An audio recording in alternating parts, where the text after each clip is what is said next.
Hello, hello. I'm so glad to see you here joining.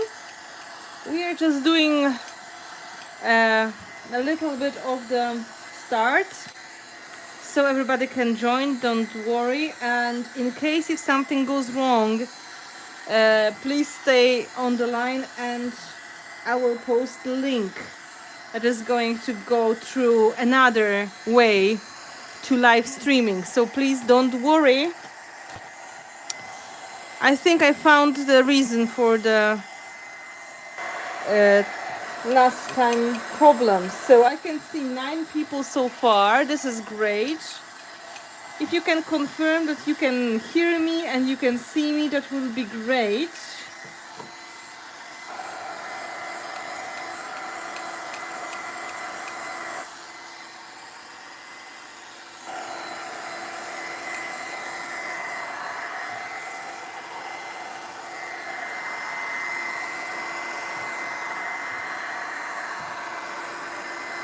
Hello, David.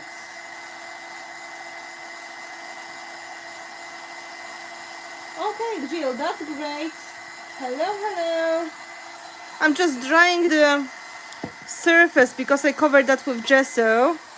And in the meantime, I'm checking if there will be no glitches this time. But I think it should be fine.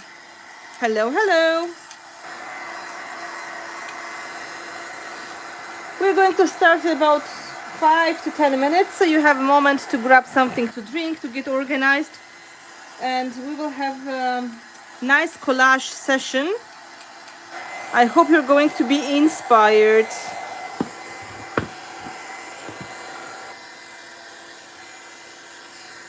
I think this... No, I didn't start. I'm just drying. No worries. I just coated that with gesso because this is wooden piece, so I'm saving time. And I'm doing the checkup if there are no glitches today, but I think we're going smoothly. Yeah, that should be it.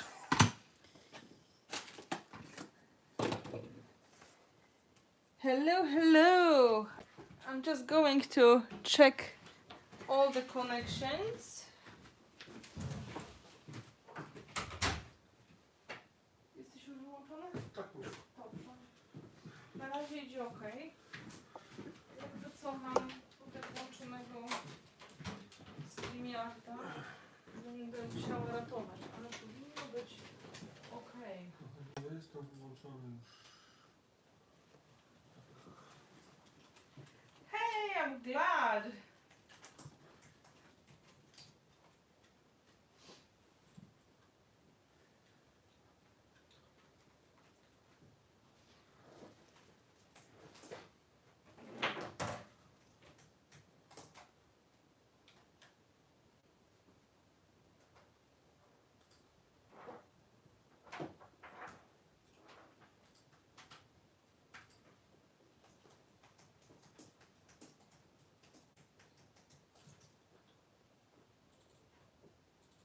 Hello, hello everybody.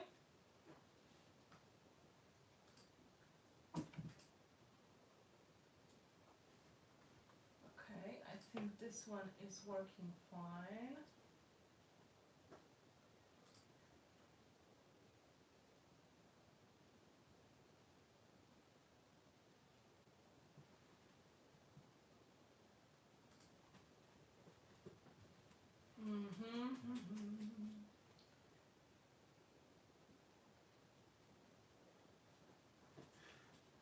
Okay.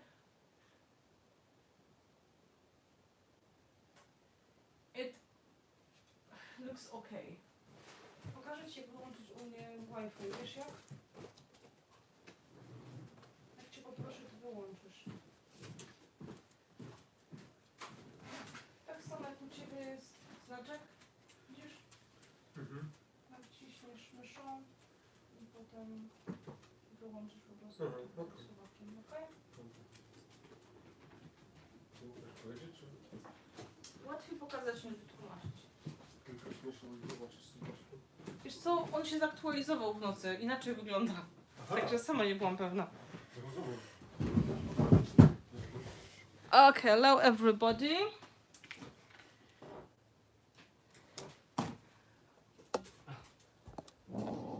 Ooh. You can see the mess in my studio. Hello. I think some people got excited about this project and I'm very glad to hear. Hello everybody, welcome to the studio. And as usual in our casual craft and art session, we are going to discuss some of the things and we are going to create a project this time. And I have to tell you, there's plan B, because last time I think I know what happened, but there were some glitches with YouTube that was basically dropping us off all the time. So that's why my VIP patrons got video instead of the live stream in the end. But that is, I think, solved. But if it does happen for some reason again, please stay on the line and keep refreshing, and then I will post the link because I will switch to StreamYard instead, and then we will go the other way because StreamYard goes smoothly and it's easier to create stream this way as well. So stay on the line, don't worry. I was testing 3 or 4 times the YouTube connection already and it was always going fine, so I guess this is just history and it's not coming back, let's hope. And I'm very, very happy to see you all. And this is always some kind of magic because many times I will wake up without any energy and saying, oh my God, I have no way. There's no way I will do something today. I'm just exhausted. And then the time comes for creating for you and something switches in my brain and I get into this creative mode, teacher's mode, and yeah, the magic just happens. So I think this is this adrenaline kick and this is this energy I'm getting from you as well. So I'm very, very happy you like the idea for this inspiration nights. And it of course happened in a spontaneous way and I didn't really think too much on it because it just naturally emerged in my head one day and I was thinking, yeah, that may work. Of course, I will have to find the surface which is going to fit in our screen. So in the post on Patreon, I suggested maximum 12 inches. So this plank is probably about 25, maybe 28 centimeters. But the general idea about building the tall, slim canvas is very similar. So it's easy to take these tips and suggestions and then enlarge into the bigger project. Of course, in the classroom, when I was working with the group, we had 4 hours to create a big canvas. And of course, it was a little bit easier with the space. But in general, the techniques, the steps we're going to do are similar. I'm not doing a copy of the class that I was teaching before. I'm going to do something slightly inspired, but not exactly.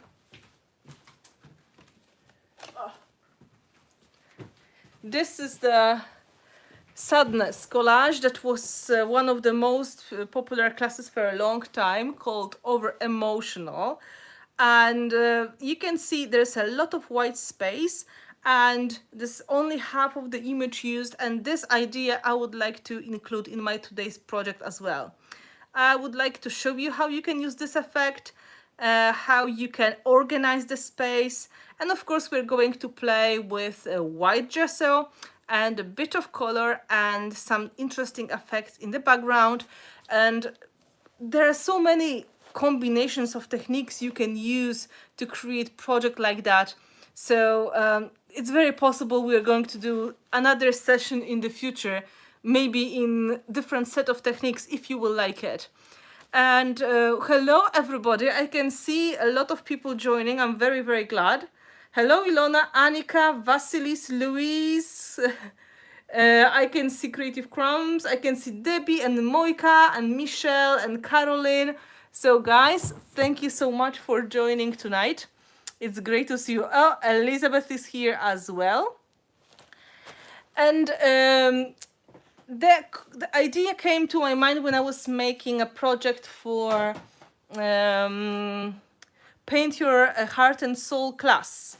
And you've seen this project on my social media. That is the small version. This is the wooden plank as well.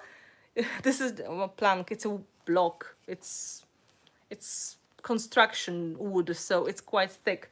And I really wanted to do something similar to this concept with you today, but in completely different color palette. We're going to start with white instead of black.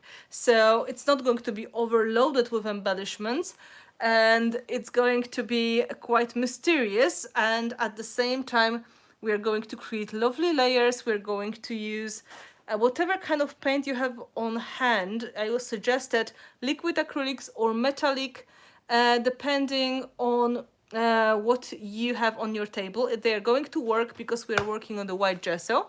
And of course, I'm going to talk about images as well. I'm going to give you the idea about the composition, and then we are going to turn this wooden plank into a nice dimensional and colorful collage.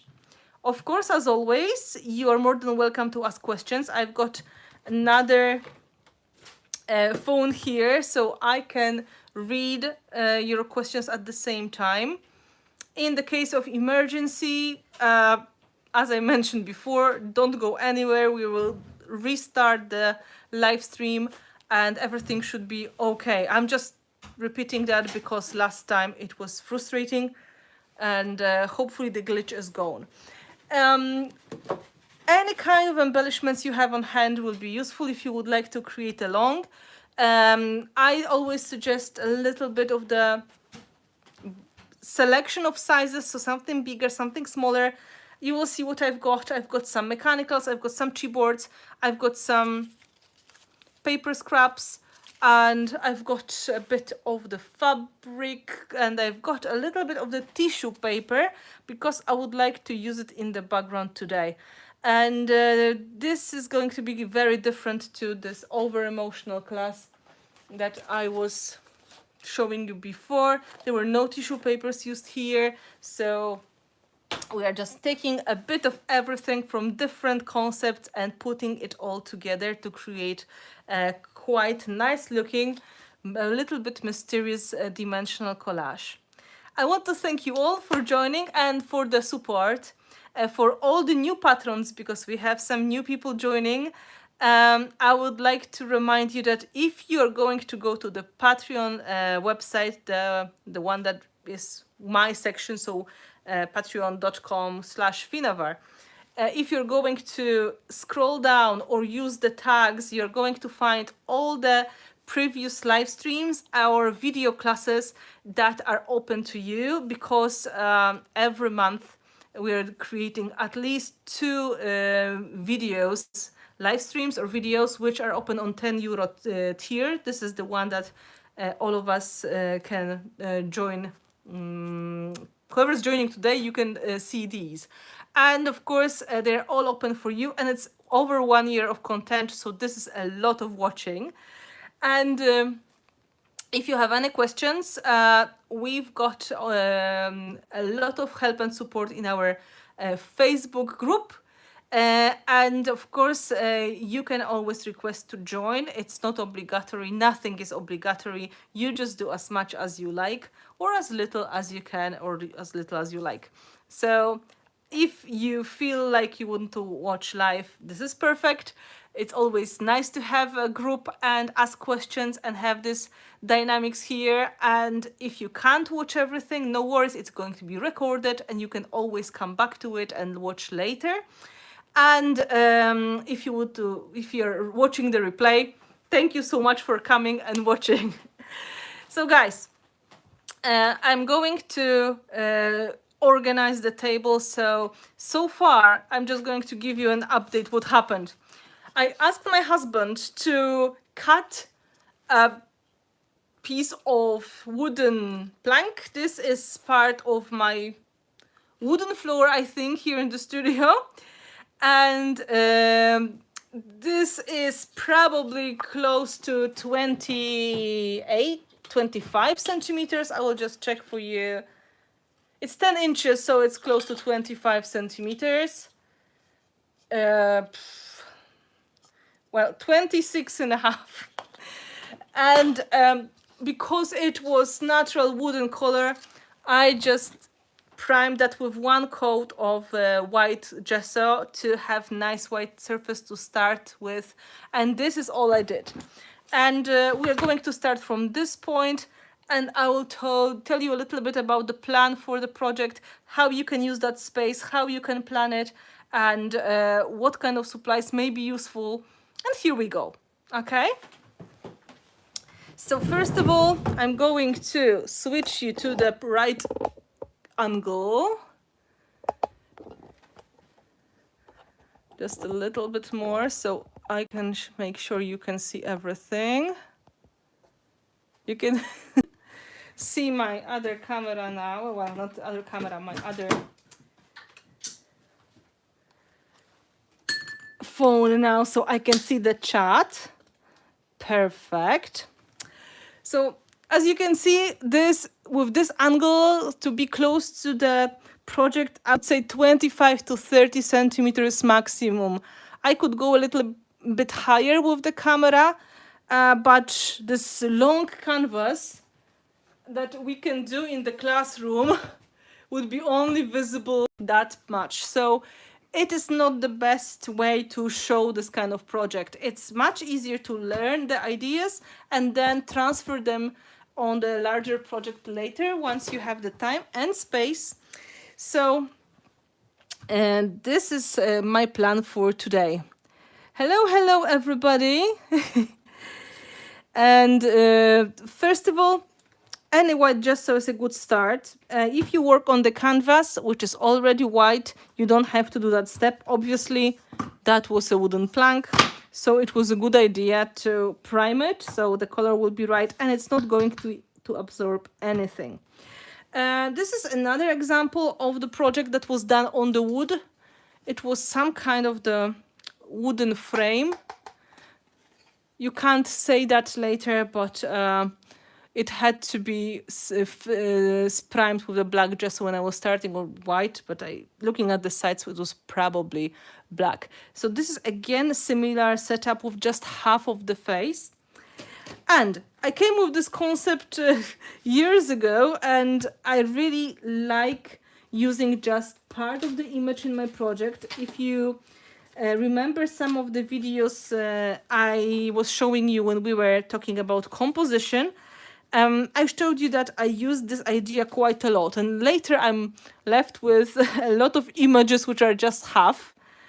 And when you were asking what kind of image would be good, I just keep printing the same faces over and over. This is like simple collage face. I just took these photos years ago on the white background, so I have faces to use, and they are basically straight and not really an unimpressed face. Yeah, that would be the best solution. Not smiling, just looking into the camera. So they are kind of similar in the style to the link I left you in the Pinterest, the actresses from the silent movies. So you can go that way and you can find nice image for yourself, or you can print any image you like. However, for this project, the best one is that is really en face, so you can easily cut it in half. This one is printed on Canon Selfie. We were talking about Canon Selfie not so long ago. You can see how glossy it is. That was the live stream about my favorite supplies and discoveries in mixed media. So I prepared two sizes because I wasn't sure which one is going to work better. And either this style, or this style would work. These are quite easy to cut. So if you look at this image I used here, I even posted that on Instagram. You can see we are using the face as a small part of the composition. And here it's going to be really transformed. It's going to be painted. It's going to look more like watercolor painting. So if you don't want to really use any particular face, you can just grab any image you have, because you're going to turn it into almost unrecognizable art if you want. You don't have to worry this is maybe somebody from your family, or maybe you don't feel confident using somebody else's faces. Just this is like a start for the whole process. You don't really have to feel attached to that image. It's going to change, okay? So you can see here I used quite large photo. It is probably regular size, like 3 by 4 inches. And the photo is included in the collage. We are going to do similar thing. First of all, we're going to decide where the face is going to go, and then we will start organizing the layers that way, so it's easy to blend the image in. So this plank is having this kind of leaf here, and I think it's going to be nicer to have the image going on that side. So either I have to go with the collage like this, right? Or I have to take another half of the photo, which is also okay. If you would like to see how the person is going to look like, you can just take, you know, just part, like part of the paper, like a sheet of paper, and just see how the person is going to look like after cutting. So that is going to be the image from that photo. And that would be the image from this photo. You just have to find something that is going to work for you. I think we can use this one today. It's not exactly straight face, but this is good enough, and I can cut it quite easily and use in the project. And I will have quite nice space to work with that. And let's say we're going to use this, and it's going to be moved to one of the sides, so add this mystery and a little bit of the magical effect. That person is not going to be fully visible. So decisions, how we want to organize the space. Of course, you can create a collage where the person is only visible partly on the bottom, for example. Why not? You could go with the collage where the person is hiding partly like this on the, you know, and then make very dramatic composition going this way. No, it is not a transfer. You can transfer, but you don't have to. I don't really transfer if I don't have to, because it is moody. And you can go any way you like, of course. If you hide part of the face, I think it's adding a lot of the meaning to the story. You know that I like to put kind of blindfolds on the people, or I hide the lips as well. Sometimes I make lines that are going through the eyes. This is something that is meaningful to me. You don't have to cut it yet. You can just do a little bit of planning and see how much space we have to cover, so how much space we have left. It doesn't really matter how big the canvas is, because it's just the matter of the balance. And then if we have larger space, we're going to make bigger composition, and the lines will be longer, and the space is going to be used in a little bit more dramatic manner. And still the composition idea will be the same. So there still will be some things which we are going to simply repeat. So first information I've got, it's going to be on this side. So if it's going to help you, you can mark, like, you know, like the photo is going to go here. And then you can think how you want to organize your space. Here, I didn't really do much except strips of paper and black gesso, but I was planning for today to use a little bit of the texture in the background, a little bit of the pattern. So you can get tissue paper or you can get rice paper. This is one of the Prima rice papers.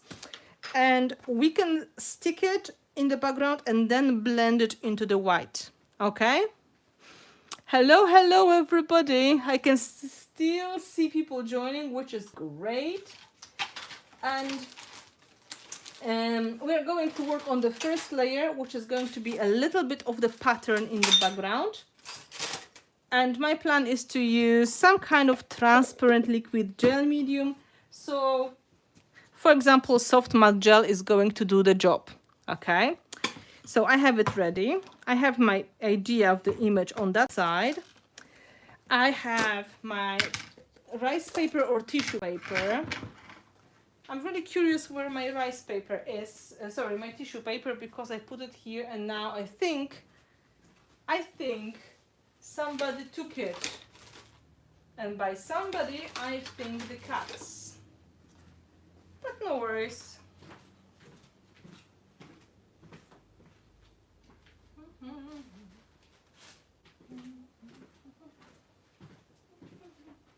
Yeah, my cats are always interested in helping.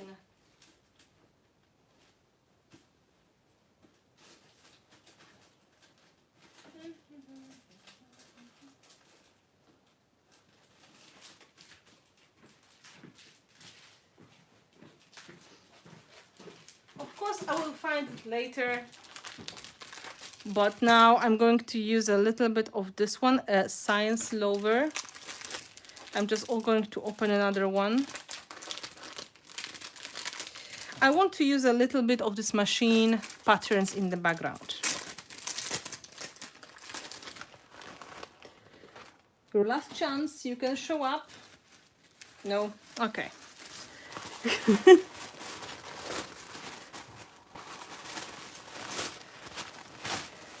Yep.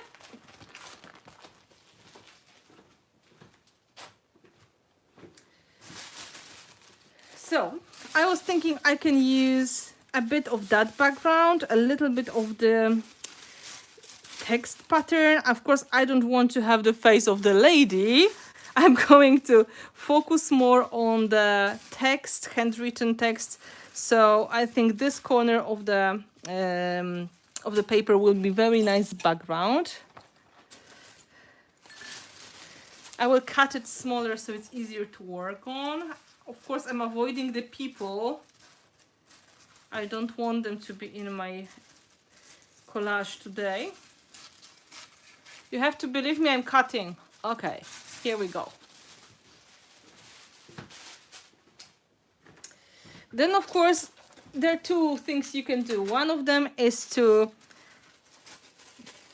stick it as it is and then cover with gesso, or you can rip it a little bit, and this is my plan. So this is not going to be such even surface. I would like to have it a little bit more ripped and a little bit blended. So I'm just trying to go more or less like this,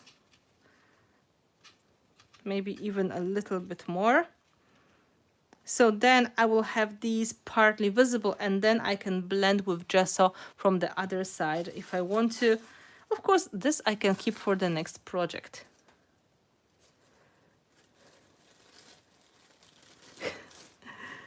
Okay, now when you are using the art mediums and you want to use the rice paper or tissue paper, it's good to have the one which is quite liquid. So soft gel is going to be much easier to use than, for example, 3D gel. So I always recommend trying this.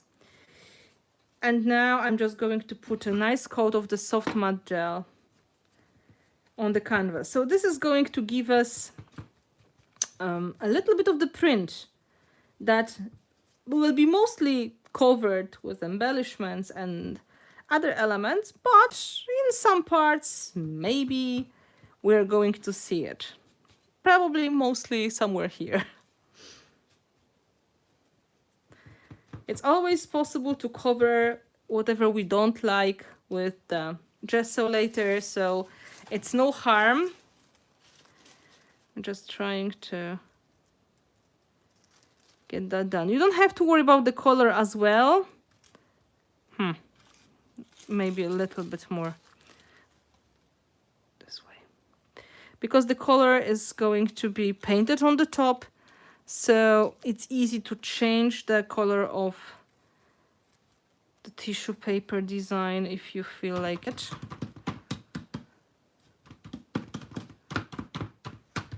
Tapping and varnishing on the top to make sure it's going to go. Oh, you can even put it over the edge if you like. Let's do that here.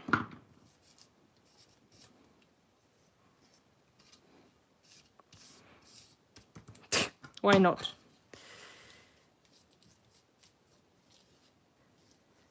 Varnishing is going to make it more sturdy, and it's going to blend it into the background as well. And soon on the top we are going to place our image and some first layers if we want to.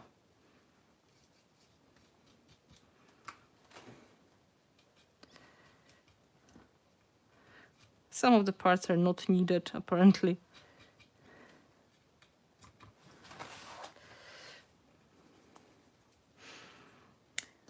Well, oh, more people joining. Hello, hello. Great to see you all.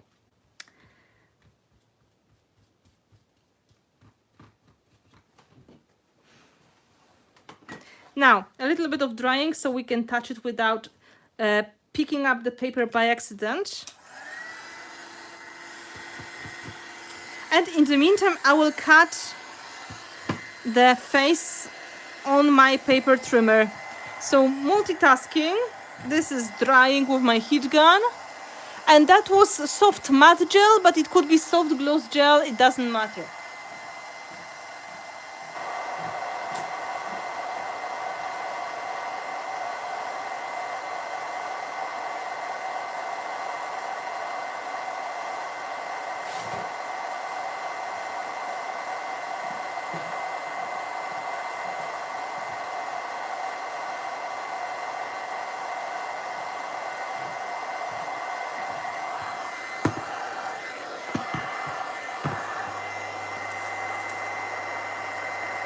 Here we go. We're going to use that part. This may be useful in the future for some kind of dramatic journal page. And then I can cut the person out from the background as well.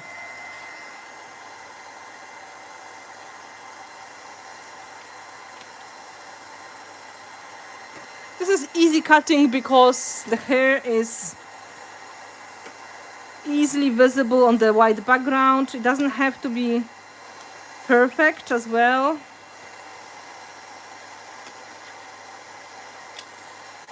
All the imperfections we can always cover with the paper later or with the paint.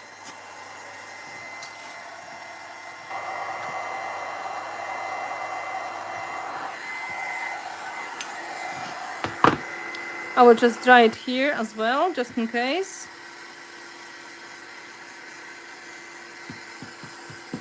So hopefully after that we will have some nice printed text, some lines visible. This is what I really want. Not too much of the color.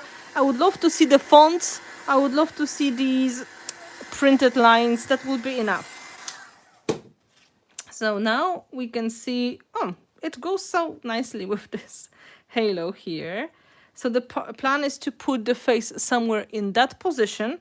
So if I would like to start to creating some layers, some compositions, I can use that as a reference. So I may make some lines going that way. So this is going to focus attention here. And I will be able to blend the body into the background as well. So I can use the strips to create like a feeling there's a person's body as well. So for example, here is resist canvas left over from the previous projects. This is easy to rip. It's going to be nice texture. So we can use that. For example, you can use some masking tape, you can use some washi tape or some paper scraps, whatever you have on hand. Let's say this is the beginning. I have some fabric tape from the pharmacy. Nice. I have this, my favorite tape from pharmacy. This is from Poland, just perfect size. I think I need to get more in the close future. And I've got some of the various scraps of paper. Okay, so now I can either use the soft gel or I can switch to something a little bit thicker. Because I have fabric, it will be probably easier to use like 3D gel or modeling paste, something that is going to be thicker and not so soaking into the fabric as this gel. I'm going to get heavy body. Oh, I've got 3 matte gel opened.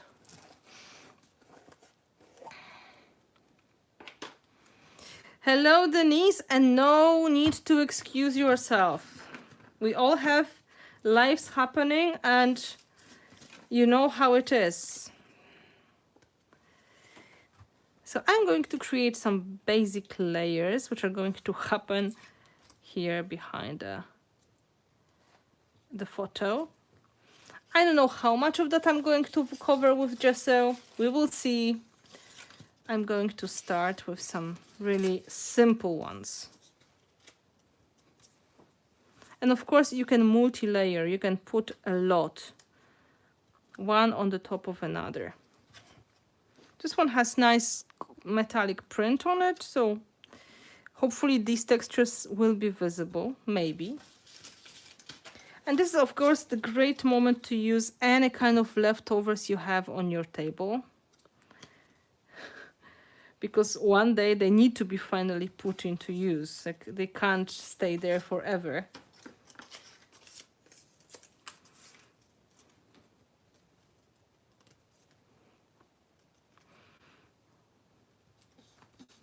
Now you can measure again to see how the whole composition is going, and it's going nicely. Maybe let's include a bit of the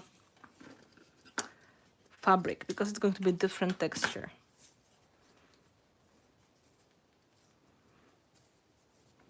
Okay, maybe let's layer like this.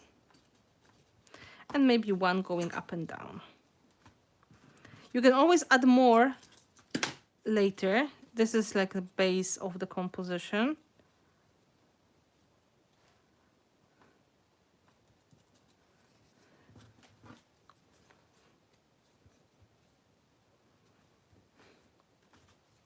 Let's say this is a good start. Now I'm going to find the right place to glue my photo in. Okay.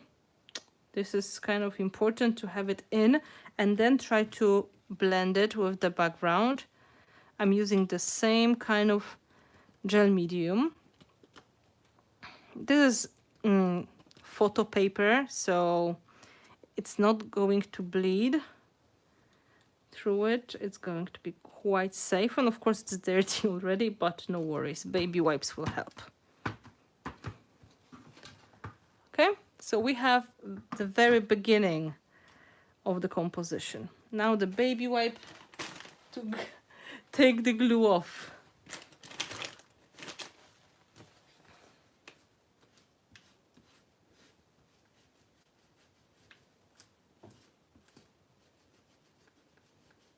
If you were watching this stream about products I like, you can see there that this is not so easy to damage the selfie photo print. So it's kind of safe to use the baby wipe on the top.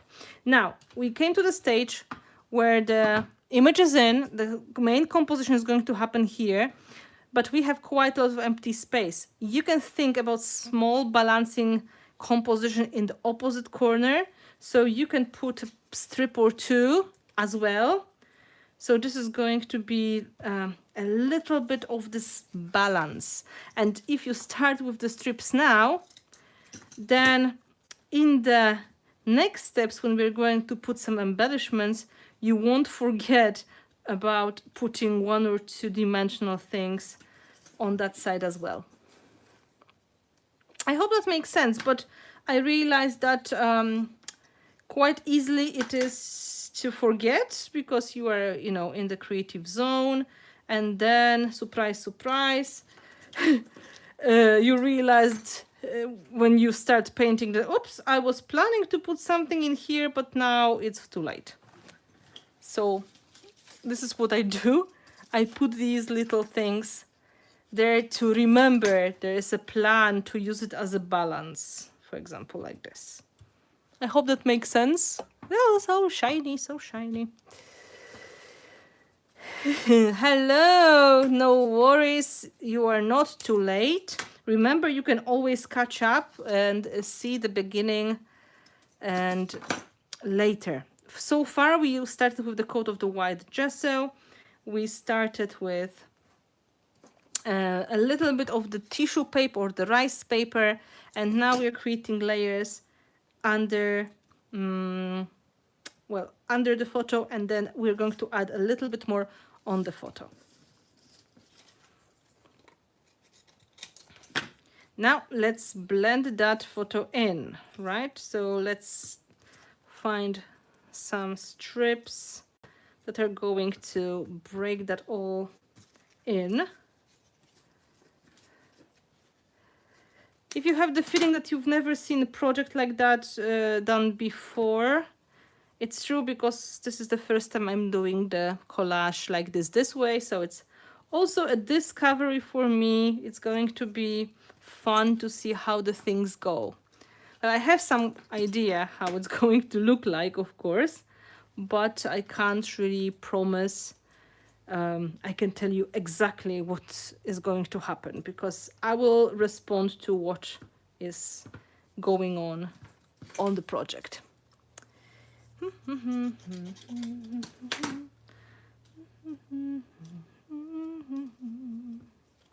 A little bit too big, I think, but not a big deal.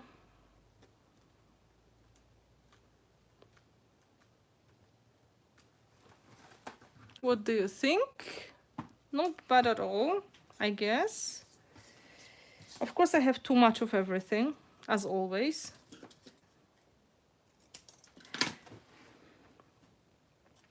Maybe one more like this to create more texture. We will see what happens.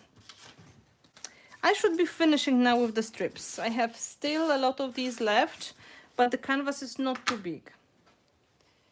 So I'm cleaning my fingers, taking this on the side, and let's look together at what kind of composition we created and where it is taking us.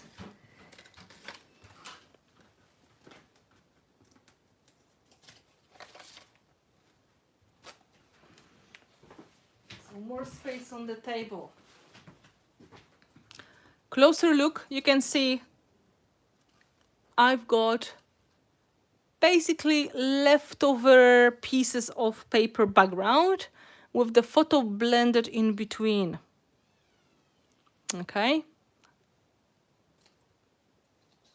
I can even show you the edge. So the main composition is happening here, and this little corner is going to balance that heavy part a little bit. So the longer space is going to be evenly filled with elements. If you look at the big canvas, you can see here, right, is the main composition. And then for a long time, there's almost nothing going on. And then on the bottom, there is composition which is balancing the top. So even with this huge size of the canvas, you still use the same concept. There is main composition attracting most of the attention, and then on the opposite side, it could be bottom or corner, you have balancing one. So in a way, we started that already. Main composition is going to happen here, and then this one is going to be balancing composition. I hope you can see it.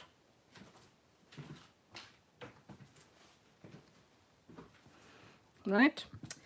Of course, in the projects like that, the quality of the print you are using is very important because there will be a lot of water happening. So it's better to take it to the photo lab and print it on the photo paper, or use some kind of image that you can cover with the coat of varnish. For example, image from the magazine, the glossy magazines, is quite good paper quality.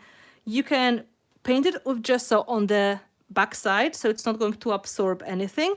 And then on the top, you can cover that with the soft gel or clear gesso, and it is going to be protected. So this way, there will be no damages happening to your image. I will dry these layers now quickly, and we will going to prime the photo with the gesso, so it's easier for me to paint it later.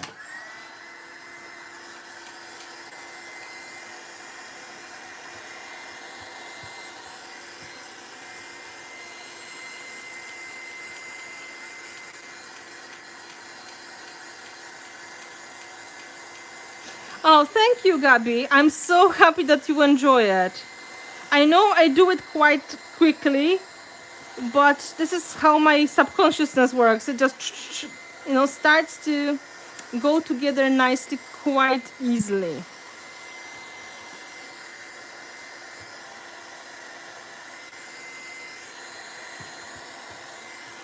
It's not long drying because this gel is quite thick, so everything will stay in place. Just to show you on this example, you can see the layers that we created now.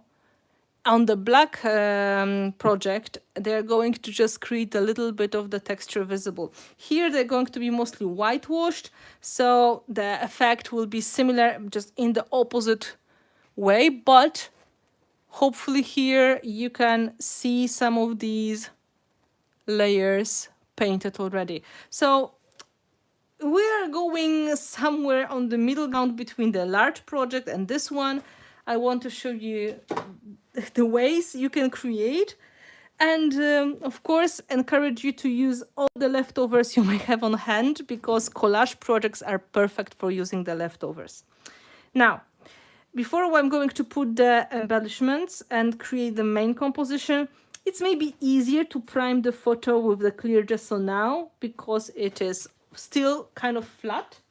So I'm going to use clear gesso and the flat brush to make sure later I can add any color on the top of it.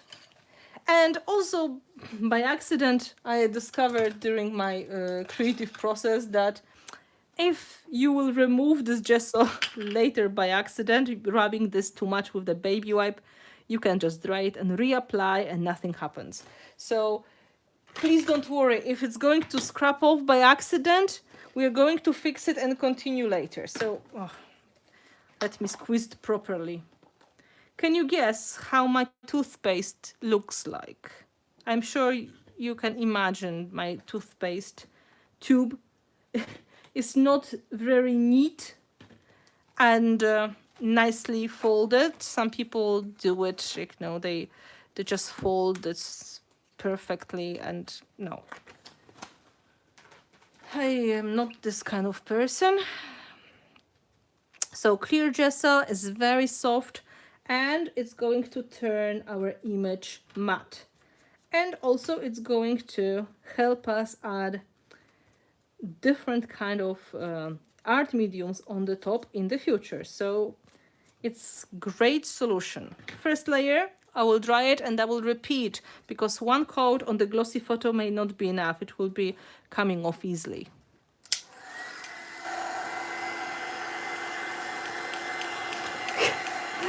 Thank you, Gabi. Yeah, but think this way. If it's quick, it's going to be easier for me to focus on more important parts. This is like the bottom of the composition, so I don't have to spend too much time on it. It's more important to do the finishing touches nicely.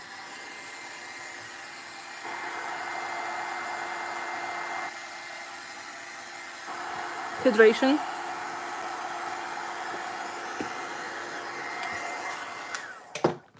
You can see it's already turning much more matte. So that's a good solution. I think I have,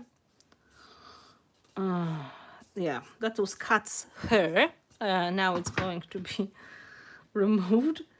You can do it this way. So one layer going vertically, one horizontally.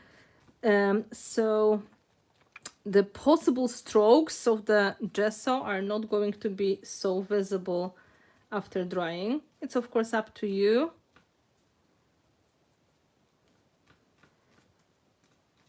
You can see it dries quite quickly. Have you got any questions so far?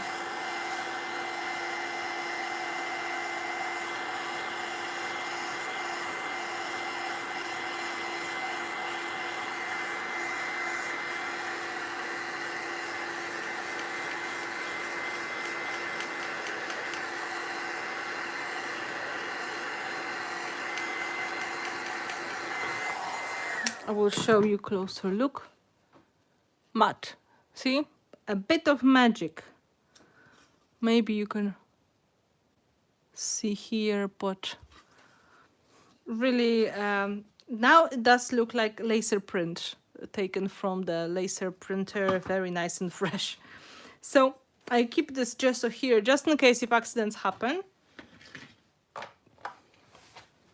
And now we can start building the composition around the person.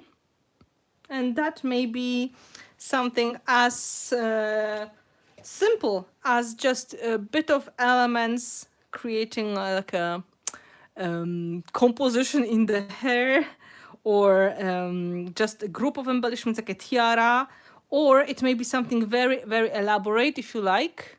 I think I used the same image. Yeah, this is the same photo. So you can see before and after if you want to. It's good to have selection of options, sizes. And of course, this one, because it's a very big canvas, the composition here is really large. It's almost like a huge flower crown, or maybe like a cloud. The original idea, it is the cloud. And this the cloud is full of rain, and all these raindrops are going down. So it had to be really really dimensional and really kind of fluffy as well. That's why I used quite a lot of lace in that composition. Here we're going for more graphic look, so I'm going to use less elements, and we are going to go with the more color splatters. When I use clear gesso, it becomes, well, not properly see-through. I'm spreading it too thick. Probably yes. Clear gesso should go completely transparent. Of course, when you put the matte varnish on the top of something, it always seems to be more dull and less colorful. This is natural thing. The glossy finish is making the colors vibrant, and the matte finish is making the colors more flat. So that is natural, but if you still feel that it is almost losing the transparency, it means that probably you have too much of the coat on the top.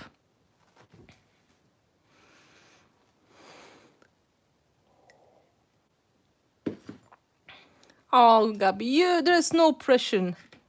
Yeah, it makes it a bit gray, kind of. Yeah, I think that may be the reason you put quite a thick coat. So look at mine. Let's compare, right? And let's take the image that was just freshly printed. It was all printed today, so let's say this girl, right? This one is, of course, glossy, so it is more in contrast, but you can't say that this one is far more gray. It's a little bit more subtle, but yeah. You could see I was using a flat brush like this one, and I didn't really put too much. Well, if it's old, you can add water to it and then mix it well and then try again, because it is possible, like every gesso, sooner or later is going to get thick. Today I had to water down the white gesso because it was really, really thick. So that may be, that will be the first things to check. Okay, try to water it down and try on another similar image to see if that is solving the problem. Clear gesso should be the most liquid of them all. It should have the consistency of the soft gel, very much like honey, you know, very smooth and liquid. Okay, let's look at what options of embellishments we've got here. Okay, I made like pre-selection as always. So I have some large gears. These are the Snip Art keyboards. This is the company I used before. You could see that in my projects. Polish company with the keyboards. They were kind enough to share some of these with me. And I made some choices with the embellishments. I've got some mechanicals, which are like cogs. I have some leaves, just in case. I'm not sure I'm going to use them. I have some numbers. These will be more finishing touches. I've got large metal embellishments. So these I'm going to use for sure, as always. I don't want to be super dimensional today. I'm going to go with moderate composition and less elements and a little bit more of color. So let's take these ones out.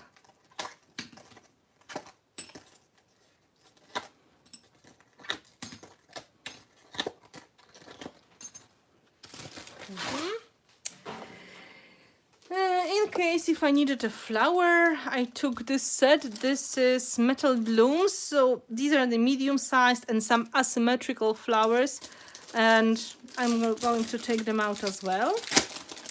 I don't really think I will use more than 2 or 3, but it was finally the time to open that package.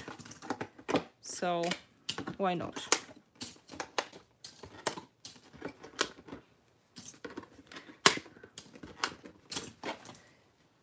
Now, for the smaller touches, I have some stars, I have some pebbles, I also have some HDF elements, set of decorative elements, and this one is from Russia, I think, from Fabrika Decoru. This is Russian company, and they're quite nice, so we can see maybe some of these are going to be useful as well. I don't really need a lot, so I just gave myself options. And then I have my set with random elements. I have my own keyboard. I was hoping maybe I can use it somewhere here, and a bit of the pre-selected rubbish.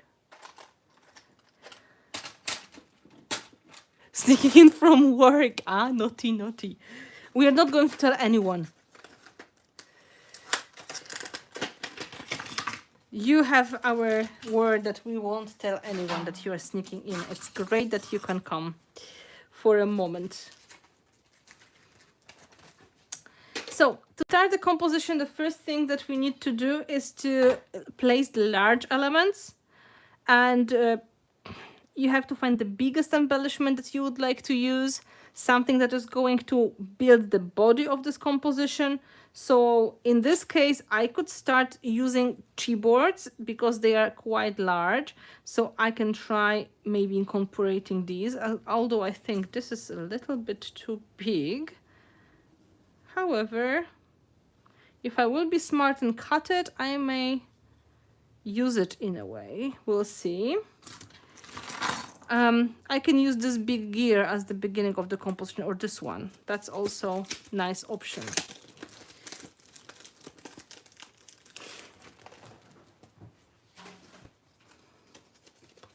Of course, I'm not going to use the whole one because it's too big as well. I will try to cut it smaller and then use it as a part of the halo. So maybe like this to start. See what happens. A little bit more.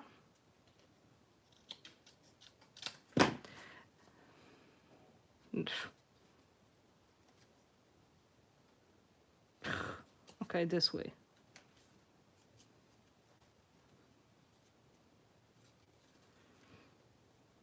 That would be a nice start.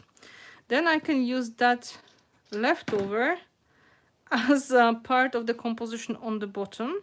This is of course going to be covered. Nobody will see this part, so this is not a problem. I can stick it right away with the 3D gel or heavy body gel.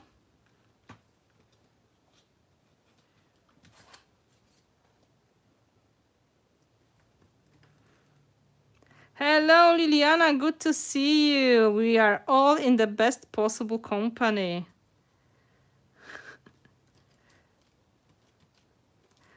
It's going to be painted anyway, so you don't have to worry about imperfections. So we have this.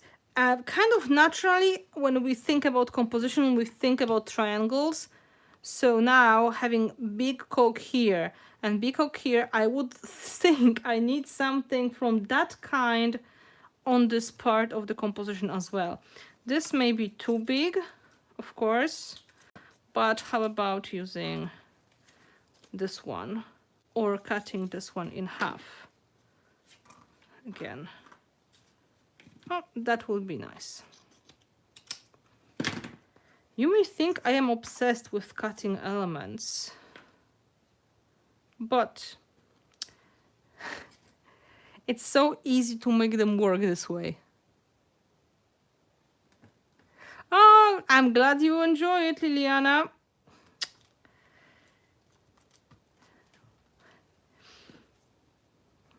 I have another part here. Let's keep it for now to see what happens. I don't think I want to add the floral part, so my chipboard goes somewhere else. Now, this part is ugly, so I have to find something which is going to cover that part in a nice way. I'm sure you know what I mean. So that would solve the problem easily. Or that would be a good place to put a flower if I wanted to go more girly, right? That's an option. What you can do at this stage of the work, you can also add some extra tapes. This is not a problem at all, and it's sometimes a very cool solution. So let's see.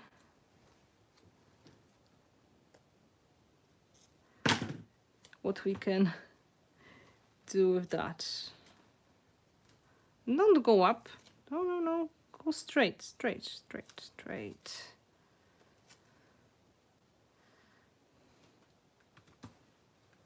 Let's see what happens.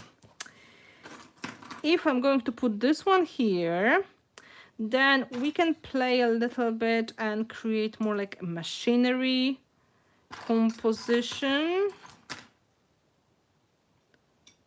Oh, these little hooks are killing me. Yeah, see, this is almost like the part of the machine working. And that looks nice, and that would be great body to start. Like, I can add small details in between. I can fill it with numbers. I can add some pebbles or stars. Simple composition, nothing too much. I can also include a flower if I want to. It's going to work really nice as well if I decide to do so. So I think these are going to go here. So I can use the same 3D matte gel, or I can switch to the heavy body gel. However, this composition today is not super dimensional, so we don't have to take large cannons. We can keep the big guns for the assemblage project or the project which is going to be really challenging and dimensional.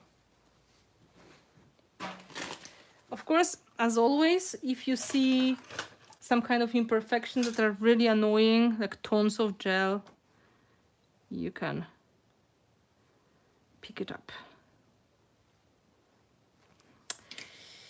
Now, something nice here as well. Let's look at the options.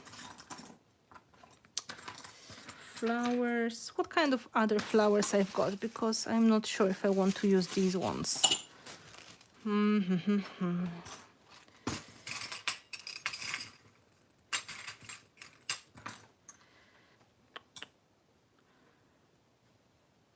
I think I will put this one on the top of that one as a nice start. Oh, that's nice.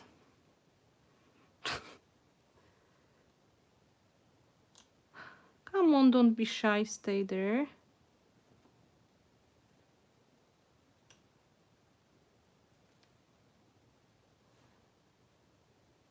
Don't stick to my fingers.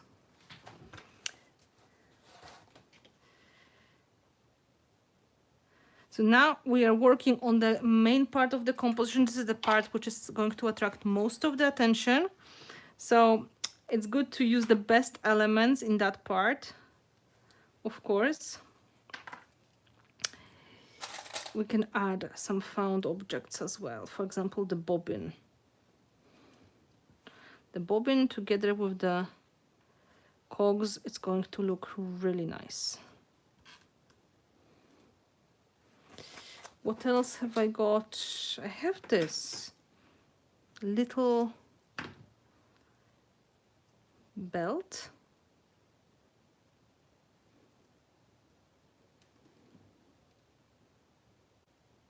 You love the pieces on my table. Wow. Well,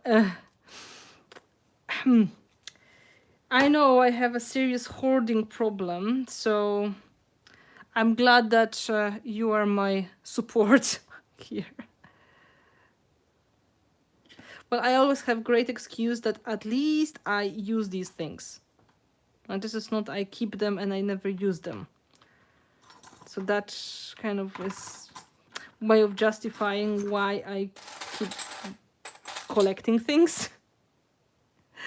Hello, Trish.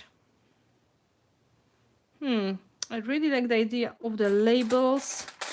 What kind of labels I've got here? This one. I have something like this.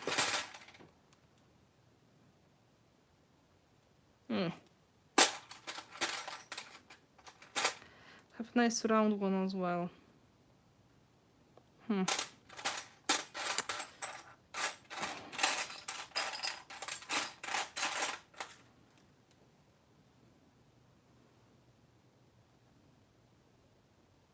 This is tempting as well. I think this one is going to be nice. Label. Hoarders Anonymous, I know, right? Ah, this belt piece. Believe it or not, but probably 5 years ago, I went to the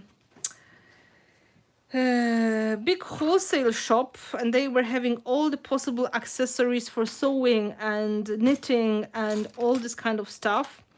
And one of the things I bought was like 100 of the little belts, and now I probably am running out of these. They were like leather with the eyelets. I have no idea they were for what purpose they were made.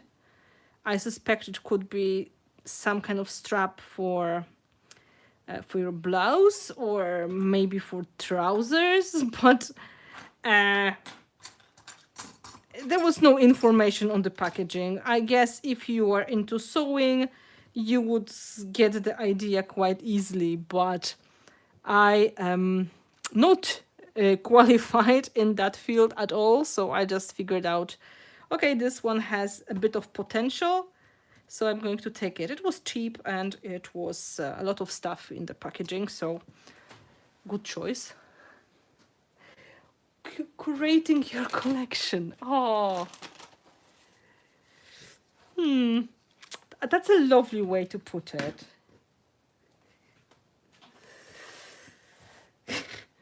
I have no idea what that is, but they work, right? So that's the most important. you can see this part of the composition is basically ready. Like these ones, they have nice details, maybe, you know, pebble or two.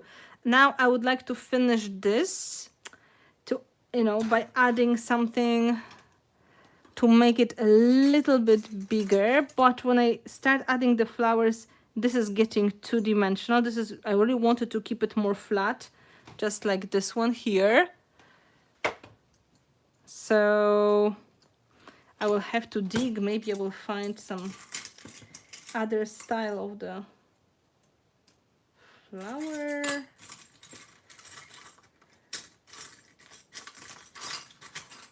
Or I'm going to break that one into pieces. My fingers are getting very sticky now, which means I'm sticking to myself.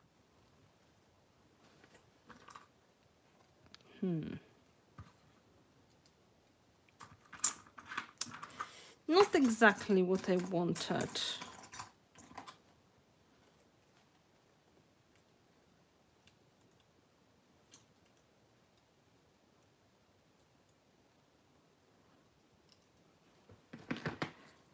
Okay, I'm going to cut this one smaller, and it's going to fit.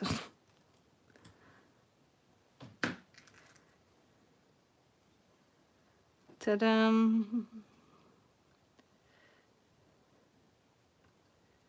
Nah, that's nice. Now, let's join these with something.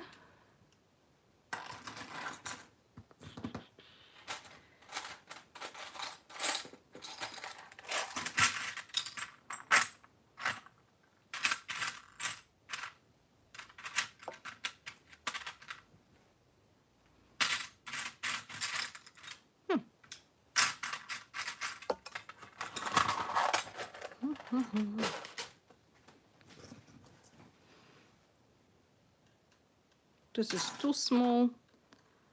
Okay, but this will be nice.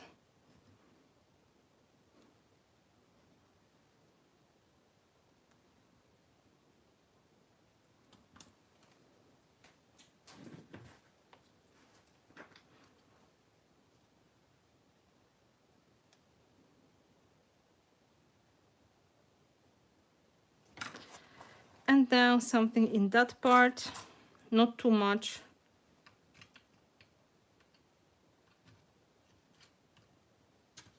This, I have it already. I need something in different shape. Maybe you, yeah.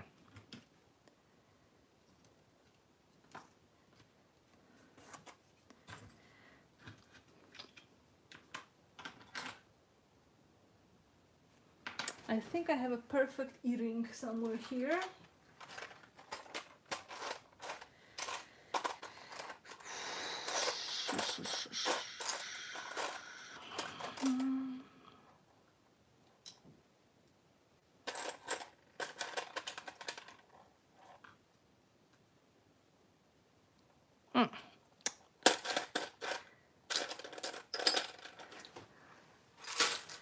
But by the way, I found this electronical part.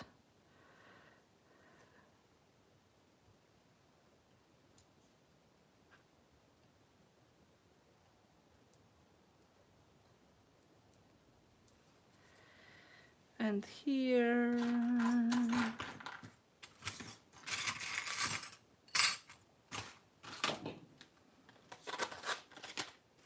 I can always add a number or two. And the composition is going to be almost finished.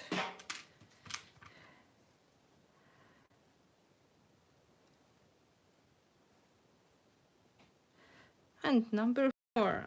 And the winner is number 3. Next in the line, number 9.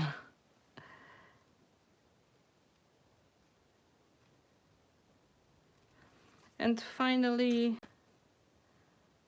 number 1.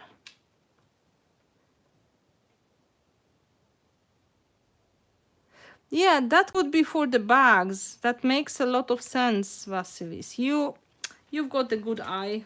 I know you've got experience in fashion, so you would know much better. Now we're going to look at the finishing touches. So these can be, for example, little screw heads, little stars, pebbles of different kinds. This will do the job. So I'm just removing these of the way and trying to find nice finishing touches.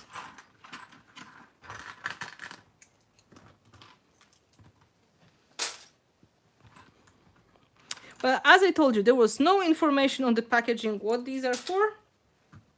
So I just figured whatever it is useful. So I just grabbed it and took it home. I have different sizes of the screw heads here. I should have some pebbles. I have some pebbles. Smaller and larger.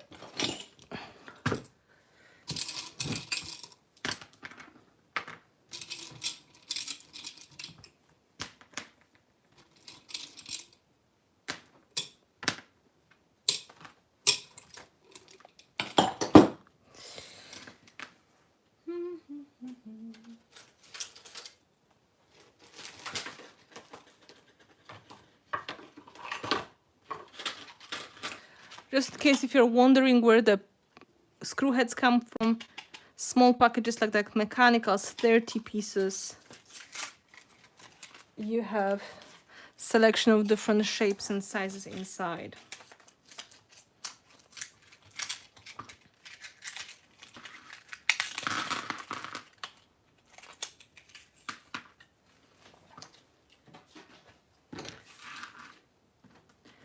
And now, looking for the empty spaces and adding nice finishing elements. For example, stars, they're really nice to add a bit of magic to the composition.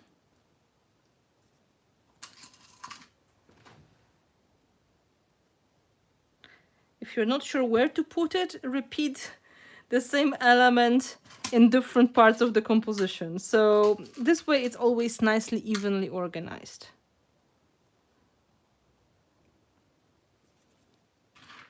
Screw heads are really great for putting inside of the cogs. For example, here.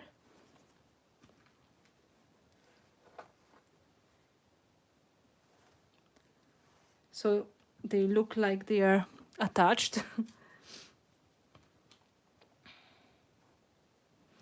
They're also great just as they are for adding some extra dimensional details. So kind of follow the line. There's an eyelet and there are two bolts.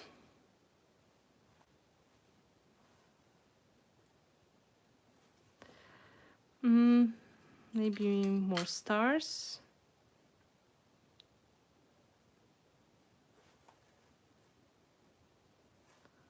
Stars usually like to be in the groups. Pebbles are nice because they are filling the gaps quickly and they are adding a lot of beautiful dimension. And they like to be in friendly groups as well. So I usually put a big one and then there will be a smaller one, like a baby brother next to it.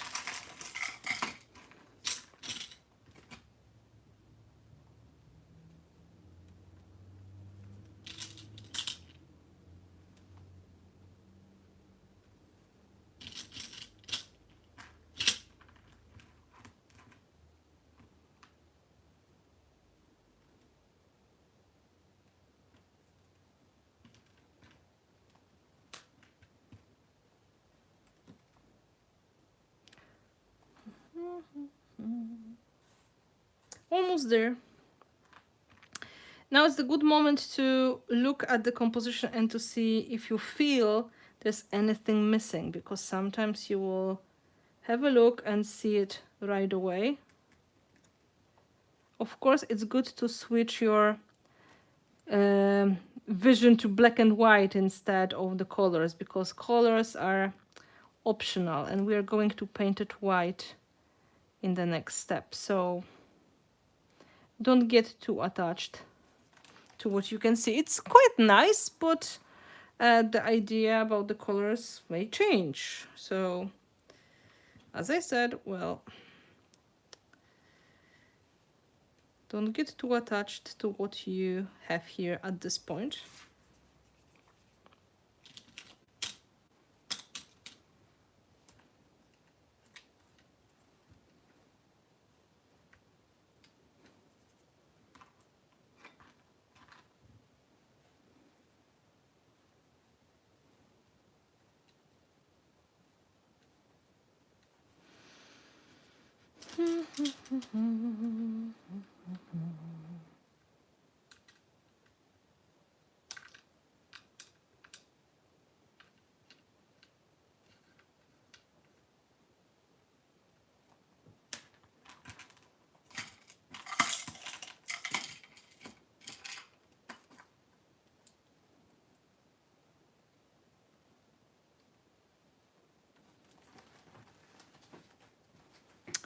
Something is missing here.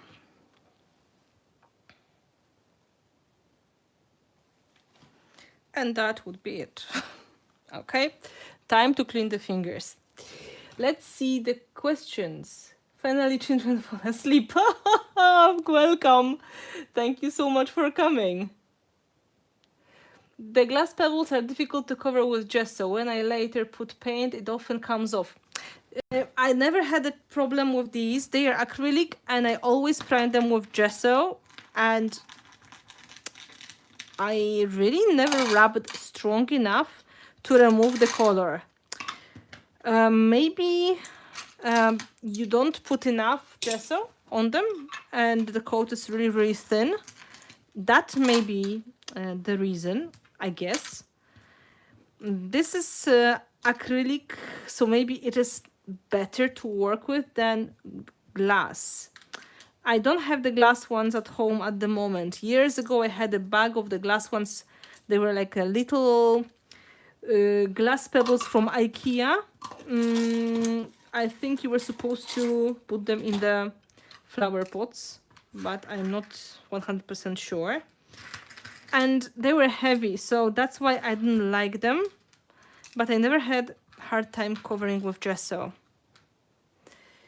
Yeah, Nuneka is giving you good advice. Flat, round paintbrush. And it's going to be probably better distribution of the gesso.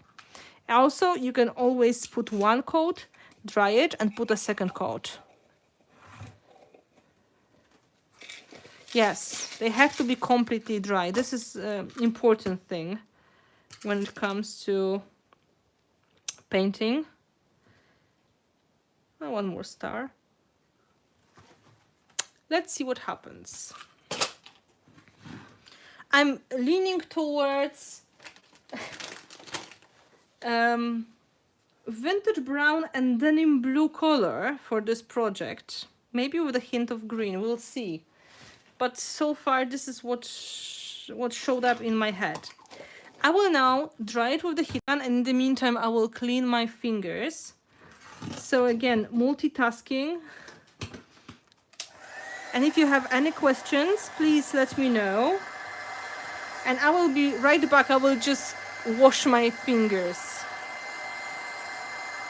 When I'm trying to cover glass pebbles, I use a foam stamp pad and I pound the gesso on it. It seems to stay better when it's... Yeah, that's also a good idea. Using the sponge and just dab it on the top.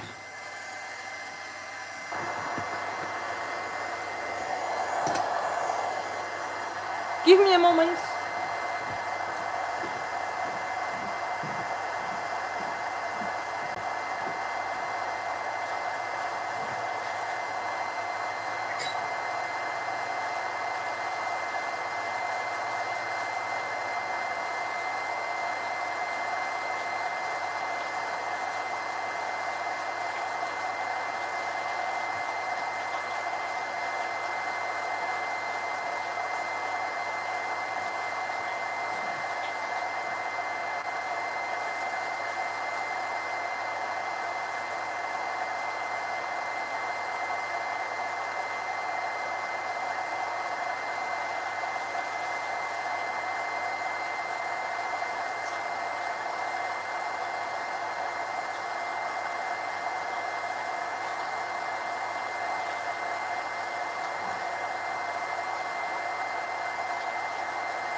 I'm back. Hello, hello. I can see more people joining. It's now important really to dry everything before we are going to add any gesso or paint on the top. So it's better to take a moment, you know, get a sip of tea or something, and then dry it or let it dry naturally and come back to the project later. Because this is usually this time of the project when things may go wrong if you will start too early, and then you will struggle. So if you can, just have some patience.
Thank you very much. You are so nice. I'm glad you enjoy it. I'm checking with my fingers. I can see these ones, they still need a little bit of the drying.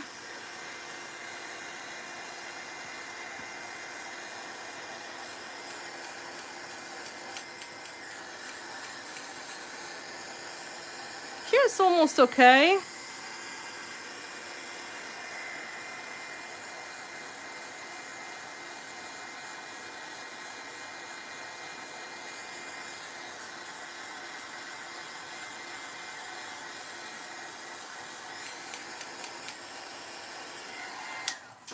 Let's give it a moment to breathe because now it's very hot.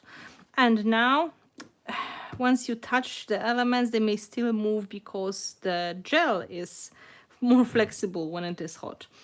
I used 3D matte gel because it is not very demanding composition, but heavy body gel, 3D gloss gel or modeling paste would be also good solution.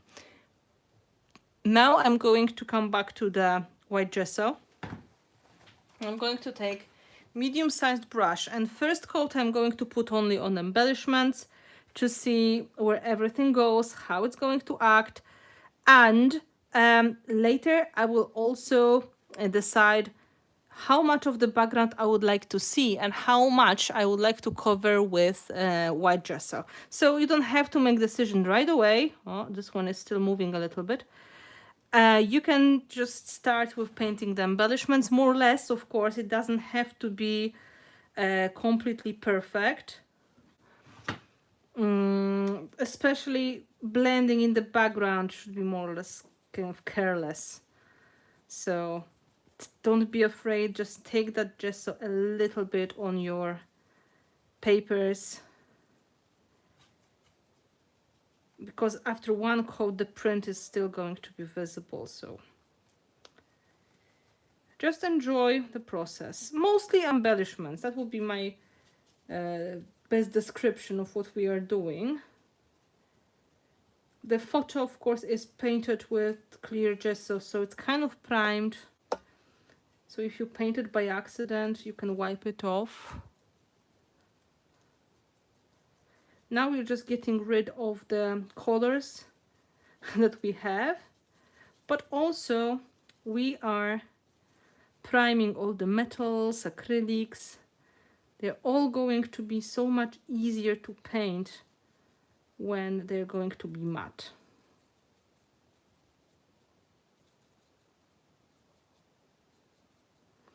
If something is going to be painted too much, don't worry, we can always come back with the black acrylic or something else in that place. We're going to use colors on the top, of course, so no stress.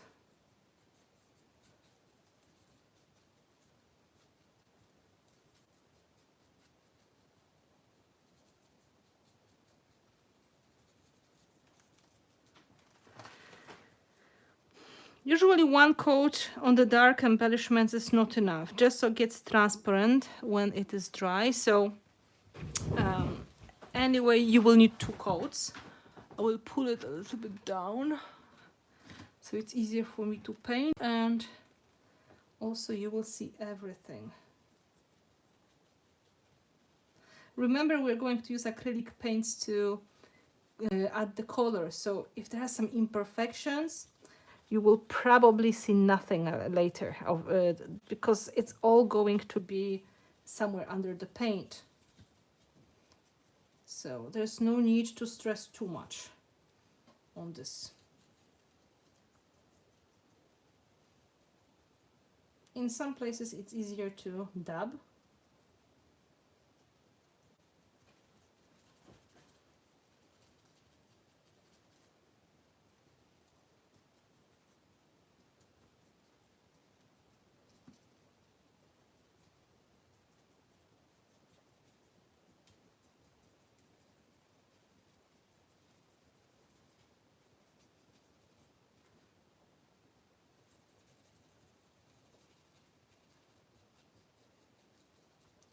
It's preparing the space to add the color of your choice instead of what you have.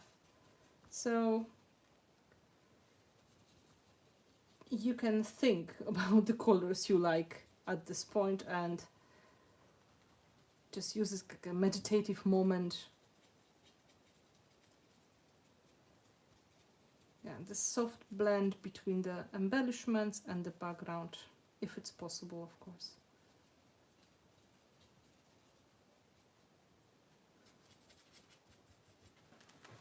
That is stage 1. Let's dry it and then we will do the second coat.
Now, stage 2. I'm taking bigger brush and I will also add the coat on the background, like here, of course, the edge. And now I will try to blend it in a little bit. You can paint 2 or 3 coats and blend it in. This blending was going to work easier when you're going to work the opposite direction with the baby wipe, for example. See what I mean? You don't have to leave it just with a brush. You can now include a little bit of other tools as well for painting. And of course, if you're painting the second layer on the embellishments, that will be easy as well.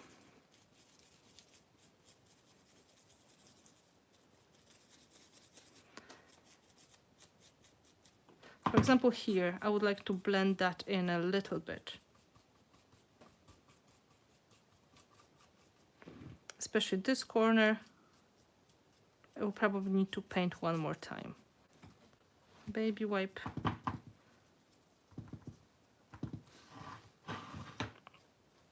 So I have part of that paper visible in some places, and in some places it's going to be basically white color.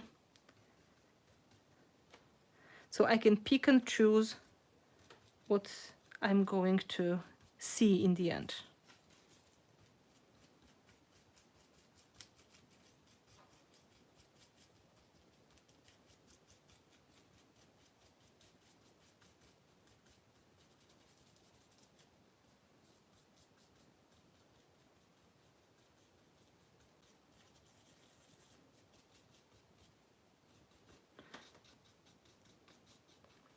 I'm going to add a little bit of white coming from that direction as well.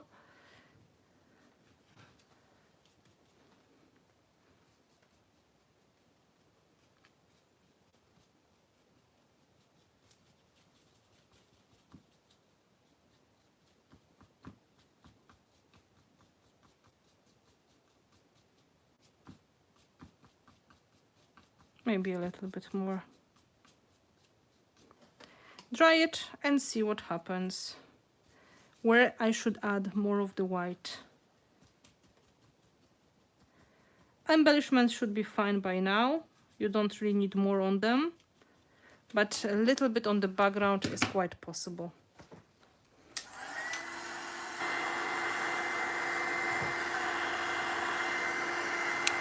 I'm just double checking. Are you still there? Because you are very quiet, so I'm not sure if we have the connection. Please say something.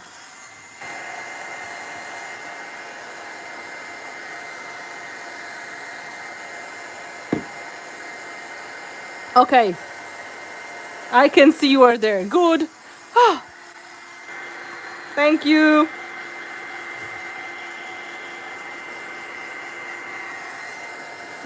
Okay, thank you, thank you. Yeah, sometimes when you are just going completely quiet, it's like, oh, am I still okay? But luckily the answer is yes. Okay, so now we're going to play with fixing the background. You can see there are the parts where this paper is blending with the white, so I would like to include more of this white in some parts, so this is more like natural blending. So this kind of looks nicer this way, I think. Right? It's up to you. Remember, the color is going to come as well. And I told you, I was thinking about vintage brown going into blue, of course, with the highlights, because the highlights will do the dimension. So kind of makes sense with the colors that I have so far.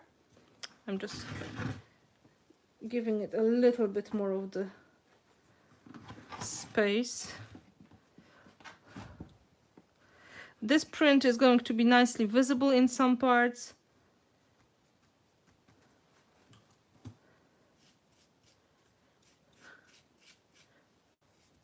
And to make it look more finished, I can paint the edge with white as well.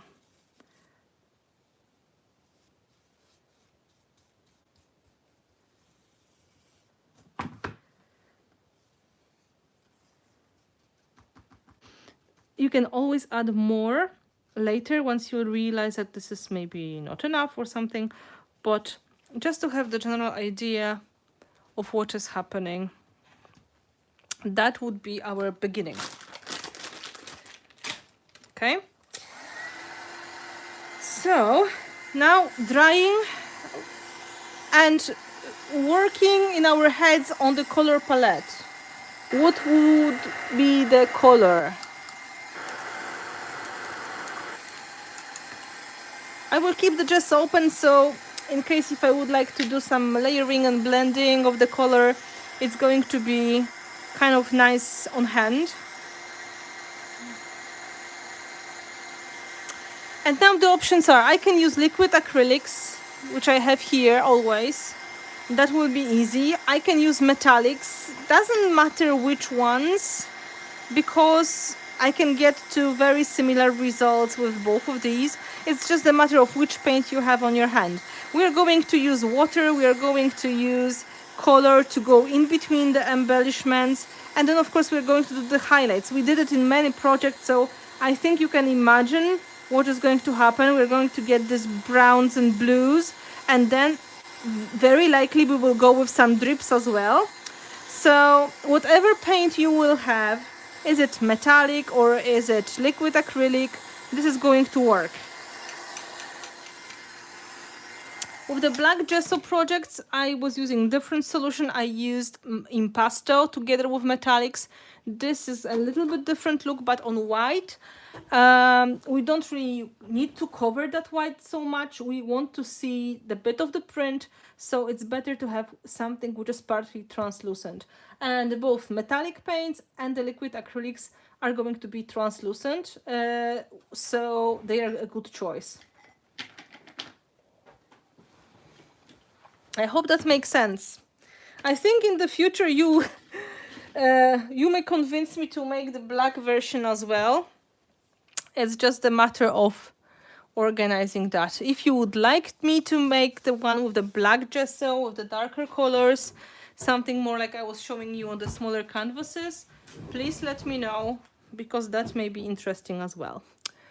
Okay, we have this nice white surface. It's good to remember to cover the face when you were going to splatter the paint. So we have the baby wipes just in case. When it comes to the colors, for highlights, of course, we can use white pearl, because this is going to give us like neutral metallic, giving the highlights. When it comes to the colors, I mentioned metallics or liquid acrylics are going to be better choice on the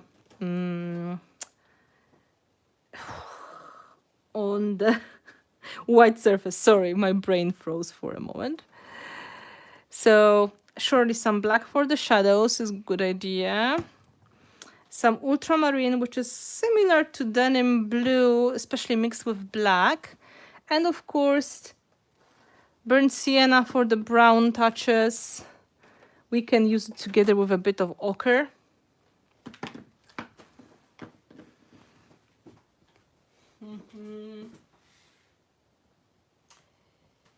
To make it a little bit more fancy, we can include a bit of Stormy Ocean Metallic, which is going to give us a bit of this dark teal. Oh, hello, Carmen. Good to see you here. I'm glad you could join. This is probably empty, but we will try to use the leftovers, and then I have another one waiting. And let's start with the browns, and then we will going to add the blues. So we are going to have this more like rusty color palette. It's kind of following the colors of the tissue paper, because we had some browns and blue greens, so we can't go wrong this way. Of course, I'm going to start with the, oh, there's still something in this bottle. Hello, hello. Yeah, the teal is amazing. Let's start with a bit of this rusty blue, rusty brown. So mostly on the embellishments. That makes sense because they are mechanical. You can't go wrong this way, I think. And let's take a bit of the ochre to make it a little bit more interesting. So it's not just one tone. And of course we can do it the way I recommend for a freehand painting, so using the spray water on the top. It's really easy to get nice effects this way.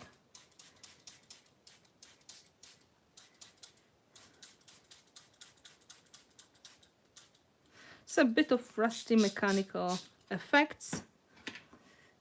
I think we can do a little bit more here. And that seems to be a nice start. We can always work on the background a little bit later. Let's dry what we have.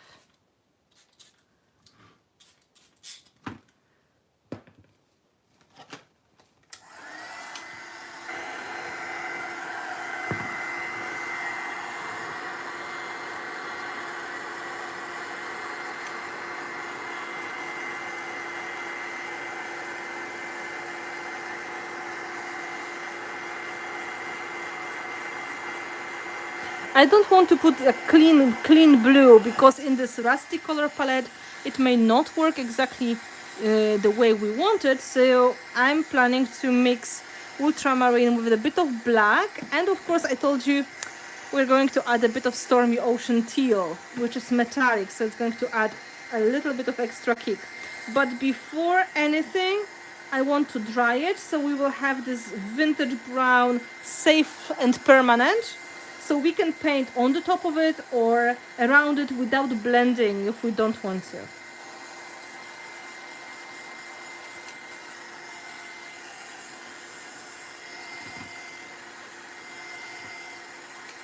Remember, if you paint too much, you can always put gesso on the top again. So this way you can, go back and forth with how much you really have.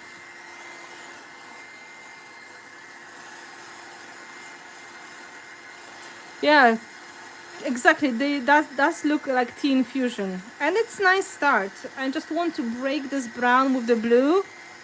So we will have something more, not just rusty.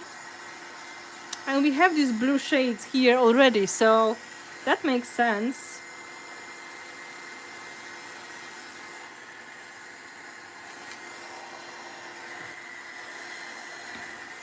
That should be a good start. I will take another brush just to save myself cleaning. Let's mix this ultramarine with black to get some nice like stormy blue color. This is very strong paint, so you don't need a lot. Remember that it's always better to squeeze just a little bit and reapply. Otherwise, it may be too much. Let's see what happens. Did I mention it's very strong paint? Okay, let's look at something else. Maybe the other side of the photo. Okay, that's pretty.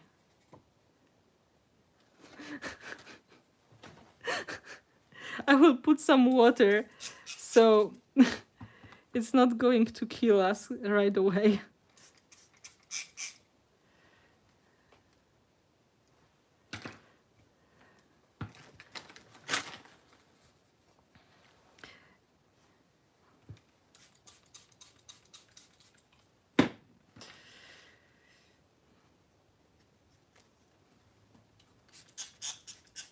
As you can see, it's very strong.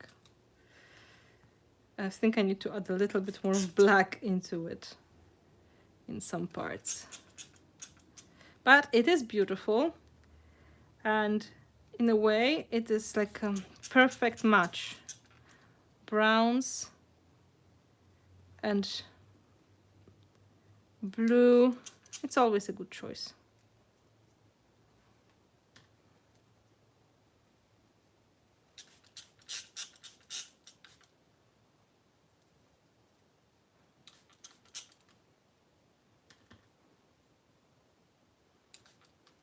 Oh, so pretty. And then a little bit here on the bottom as well.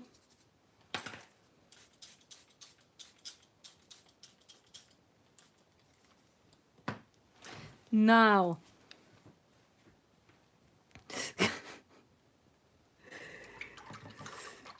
well, honestly, sometimes myself I'm surprised how intense these things are. So, just saying. It's even for me, it's hard to predict how strong the result is going to be.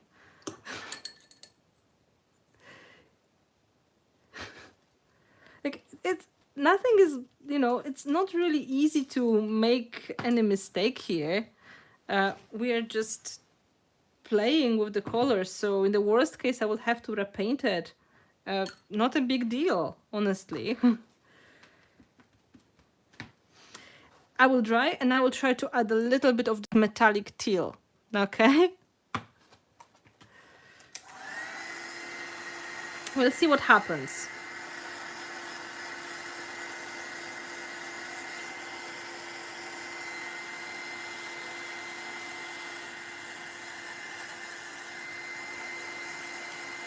Stay.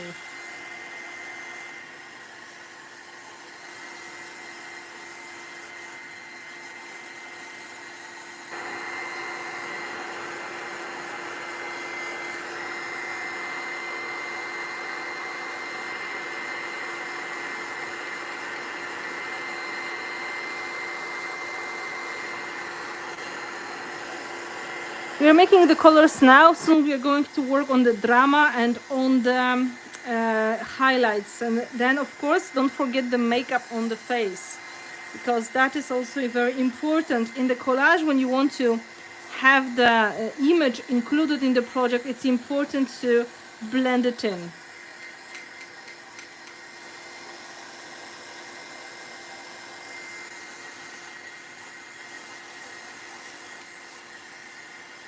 I'm thinking maybe I should use this teal for the drips, and that is a good idea.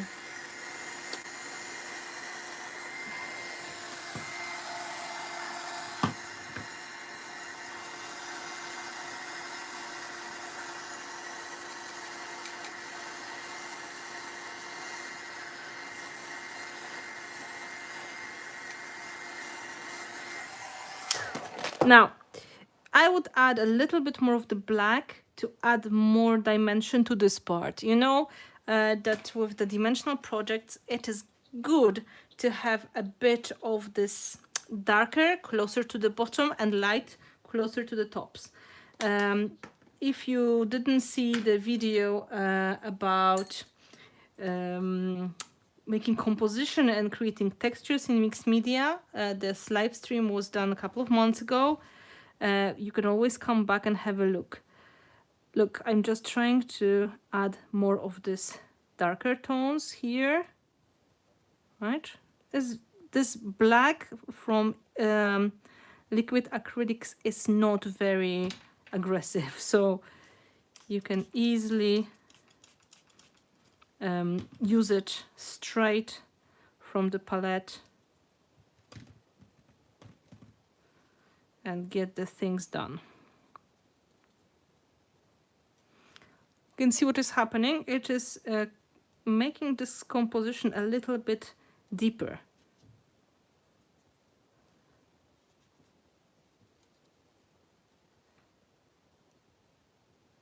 Also, there's hair, of course. So if you want to, in this case, dark hair, you can always add a bit of that on the top as well.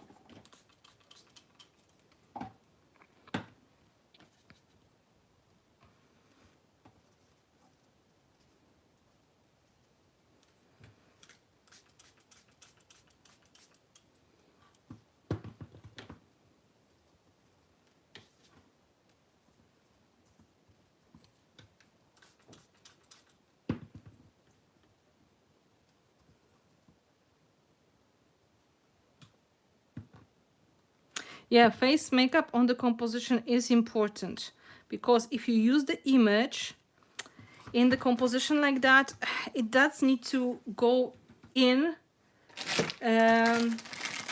into the whole collage. It has to, you know, make some sense. Now I'm just cleaning it up because, of course, there's splatters on the face. Doesn't matter that much because we're going to paint it anyway, but sometimes it is easier when it's a little bit cleaner. Ta-da! And now drying.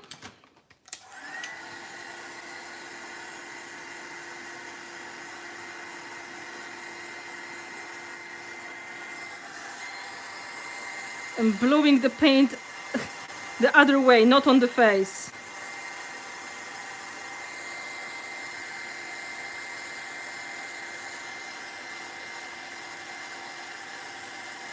Well, you may need some black liquid acrylics because it's perfect for making other colors dirty. So some of these colors are super vivid, very clean.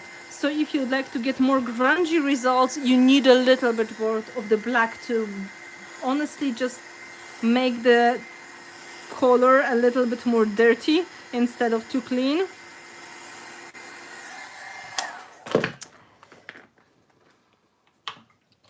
So now let's play with this Stormy Ocean Metallique. I hope to add a little bit of the metallic effect into it as well. And my plan is to make this drip. Ooh.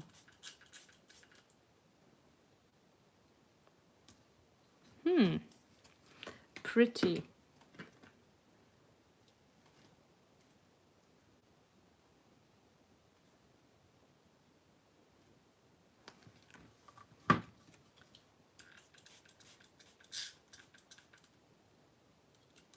Nice.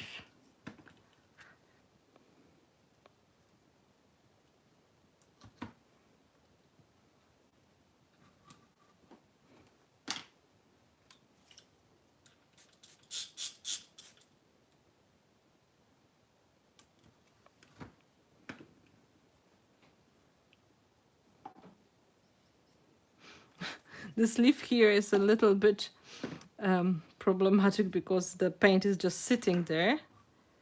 But I would love to keep it like this.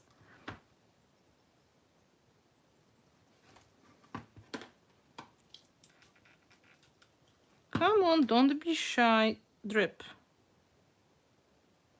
Drip.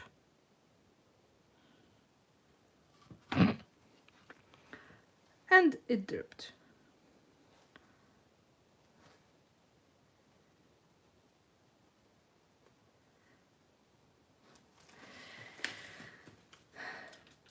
Nice. Drying. Drying from the top so the drips are not going to be killed by accident and removed. You can try to dry from that angle so it is kind of drying it but also keeping in the same position.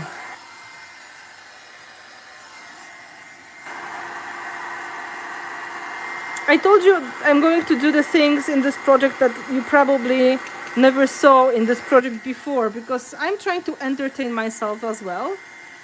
It's very boring to recreate the same things, so I guess you understand that this is something for me to play with.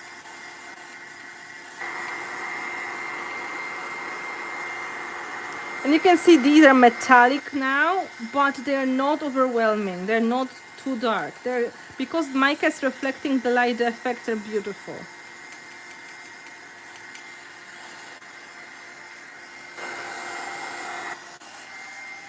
Now we need to do a bit of the highlights so our dimensional elements are still visible.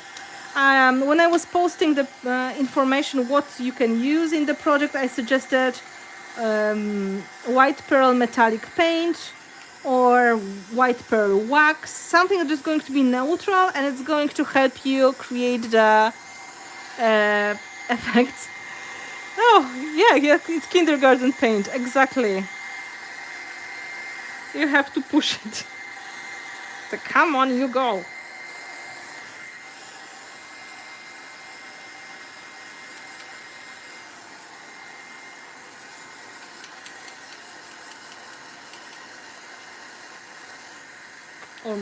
Almost. It's a lot of drying at this stage of the work, but I think it's worth it because it's always giving you the safe surface to work on. I have no idea how you can do mixed media without heat gun or hair dryer, because it's like the most important tool to have.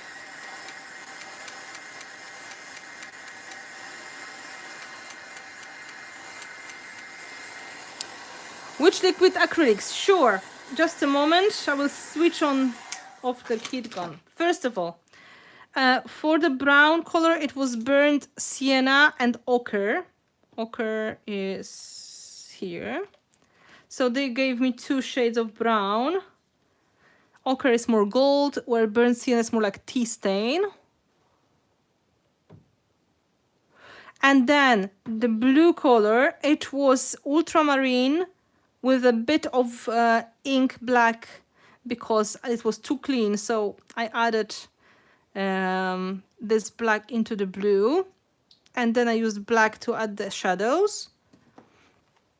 And then I added a bit of Metallique Stormy Ocean, which is dark, dramatic teal with, I would say, probably silverish blue shimmer in it.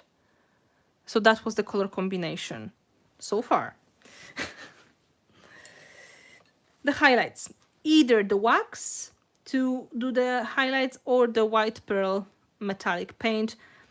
I have the paint here already because I was planning to use it. So now I can dry brush on the top of the embellishments. The composition is small, so I'm going to take smaller flat brush. Okay. Thank you. I'm so happy that you like my choices. So remember about dry brushing. Some of you watched my video about brushes, so you should remember that dry brushing is about having just a little bit on the brush, almost like you can see the texture of your skin, right? Not too much. So we remove, and now I'm going to do the highlights with this neutral pearl white. And that is going to make the edges of the composition much more visible and lighter. And the more layers you're going to put, the more saturated white you're going to get as well. So now you can regulate how much of the highlights you want to get. Don't worry if you put too much, you can always come back with the acrylic on the top and bring them back.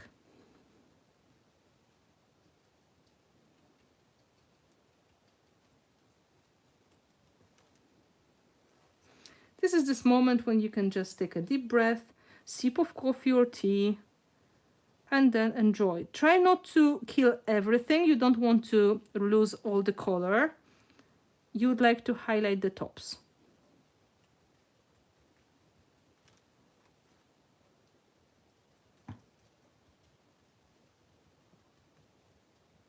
It does look amazing on the pearls and pebbles. I will show you a closer look what is happening now. You can see the details are so much more visible. And this is neutral color. Of course, you can do that with any kind of metallic. If you would like to make it more steampunky, you would go into coppers, golds, brass. If you would like to make it more grungy, you can use kind of rusty paint colors. But neutral is always neutral, and it's giving you the chance to change your mind later as well. So if you decided, I overdid it a little bit, you can always add the color on the top as well. So white pearl is kind of like a safe bet because it's making the embellishments more visible without changing the color palette of the whole project.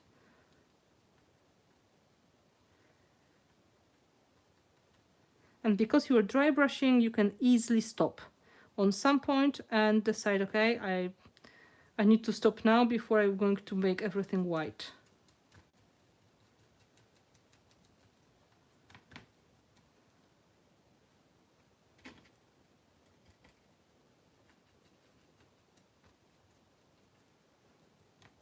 As you can see, I'm not covering everything. I keep some of the parts more painted, like dark, and some parts more highlighted. So that is again illusion of the light reflected by the elements.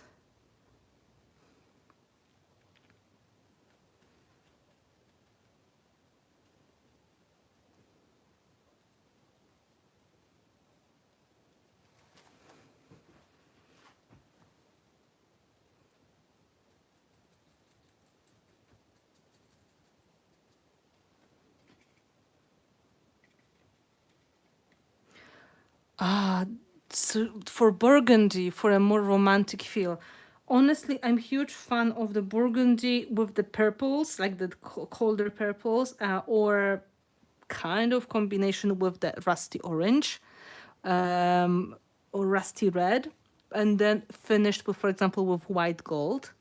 That would be really nice. White gold is going to make it warmer and more rich, if you know what I mean. Have a look.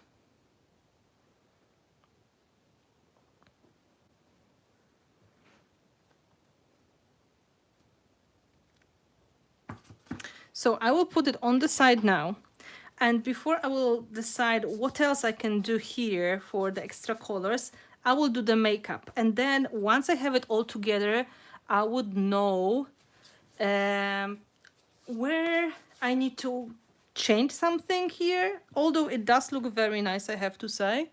Very painty, very drippy, yet we still see the parts which are the textures of the paper, the text. So, you know, I'm just saying this is all possible to do.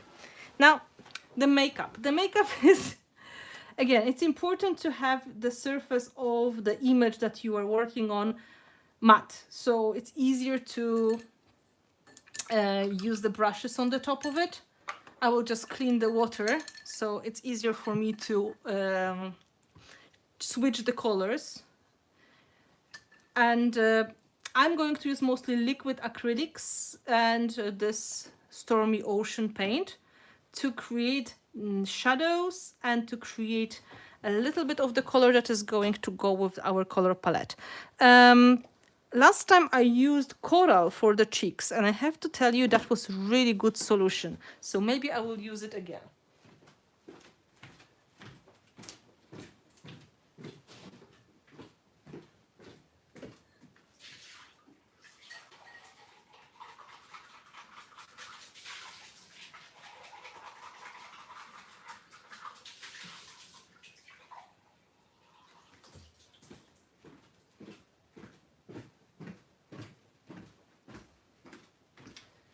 So at this point, you can absolutely imagine this canvas would be longer.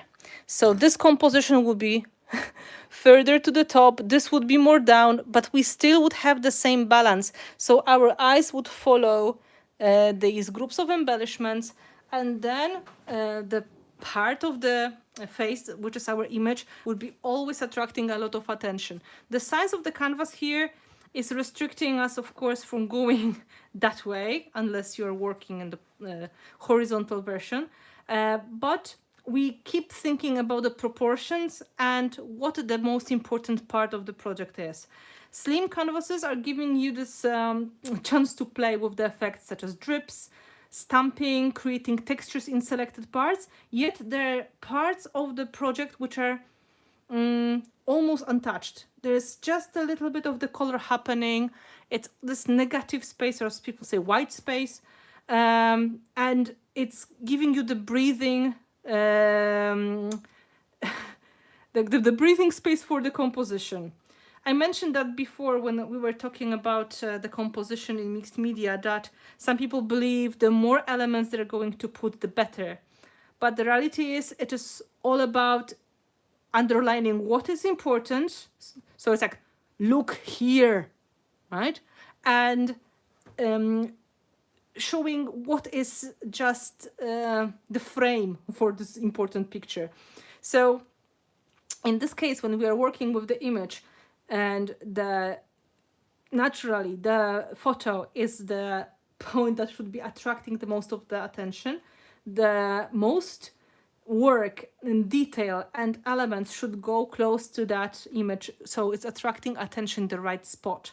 And of course, if it's going to be just in one place, then the bottom will feel a little bit too light. So that's why we also work on these other groups, but they are just to balance instead of take away the attention from this point. So just to remind you how it works and why I'm paying so much attention to that part of the composition. Now, I'm going to take a small brush. Yeah, that's a feel of secret message. That's why I like these compositions. So, first of all, the thing that you can do to make it look more natural, that is part of the painting, is to create the shadows. Like, you are using the shadows that naturally occur on the image already, and you make them a little bit deeper and more dramatic by adding the extra dirty paint. For example, you can see it here. This is all done with the dirty water, basically. The same effect here. This is what we are going to do today. We're going to play with these paints to make the shadows more dramatic.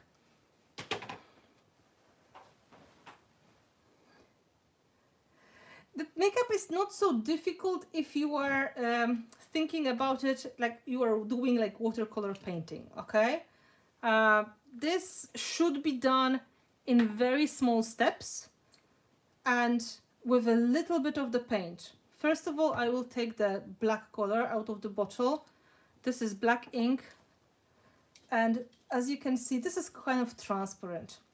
To make this color match our composition better, I can add some blue or some brown into it. I have a lot of blue, so let's make this dirty water black blue and start checking on the skin. Oh, it's a little bit too dark, right? So more water.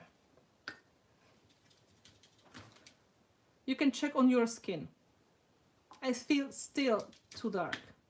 Oh, now it's going to be better. So now I'm trying to go on the neck and create the feeling like the shadow is coming from that side. A lot of water is important. That's why I clean the water in the bucket. You can find where the jawline is and go around it. I think I made my jaw a little bit too small. It's like you can also fix some of the imperfections as well if you feel that the person's features are not perfect. It's like Photoshop without Photoshop now. You can make the shadows do the job. Can you see what I've done? I am not sure, but I added extra shadow. It's just first coat. Now I can do some parts darker.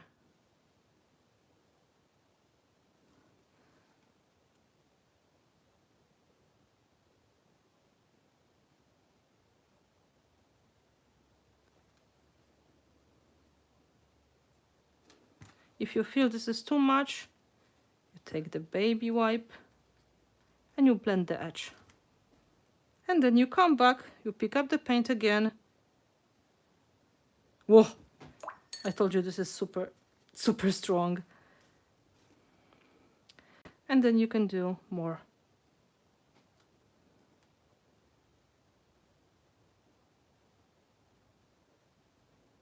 Now I'm just working on the neck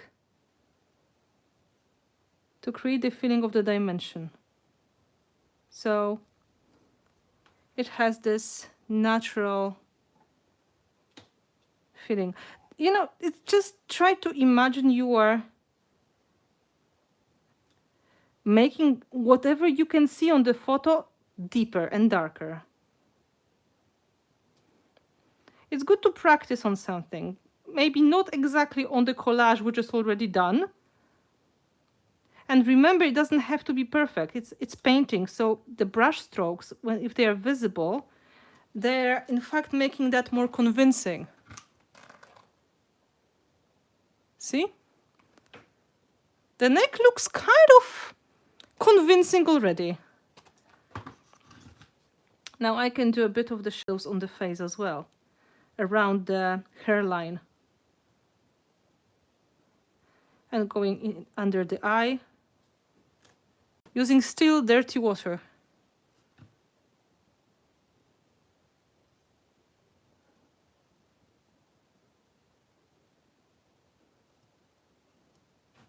The closer you are to the edge, the darker color you may get. So you can, you know, repeat the same color a couple of times.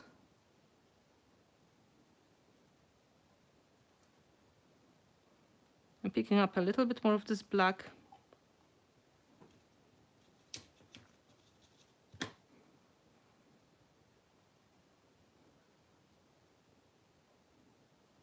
It's good to play with that and practice on some images which are not valuable for you.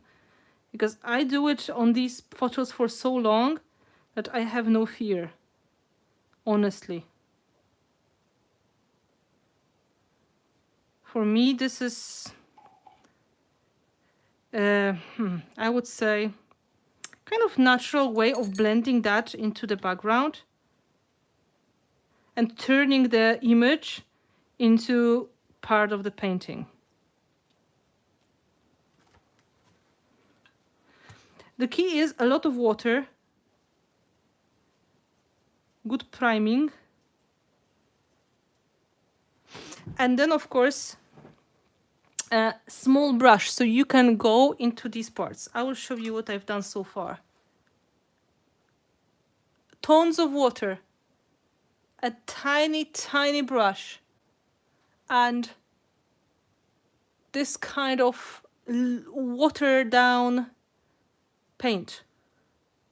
And because you are working on the clear gesso, it's kind of almost like working on the, not like on the paper, more like on,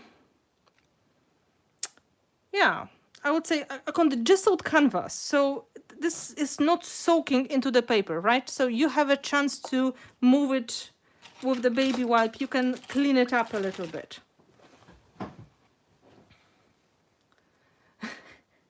So now I added this like dirty paint, right? So you can see we have a lot of shadows happening here.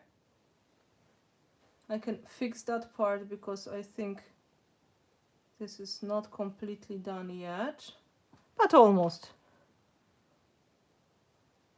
Like this is missing a tiny touch of color. And it's good to add maybe a little bit more intense color around the eye.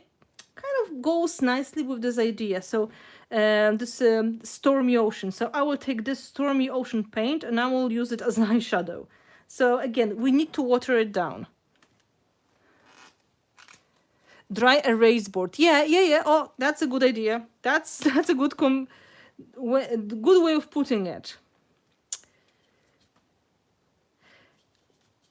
So again, look, I'm watering down the shimmering paint now. The same way, right? I can pick it on my skin as well. And then creating like shadow. Remember, this is a character from a fairy tale. So there's no need to be delicate with this or perfect. We are going for drama.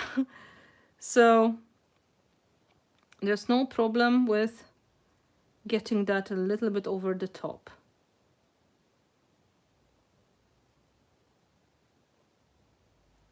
See? It's getting there. Oh, there's a bit of cat hair on the way again. Go away. Go.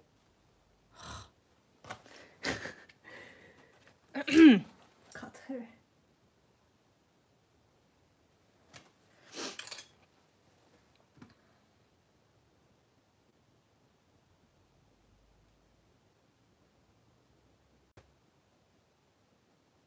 I can take this color a little bit on the cheek as well. You can play with that on the neckline as well. You can take it here. So it kind of, you know, is showing in different parts of the composition.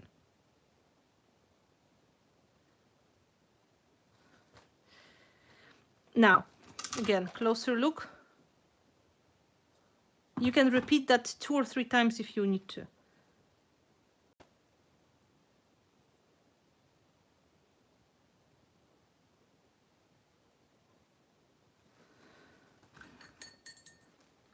Now, the next thing you can do is to add a little bit of life on the face.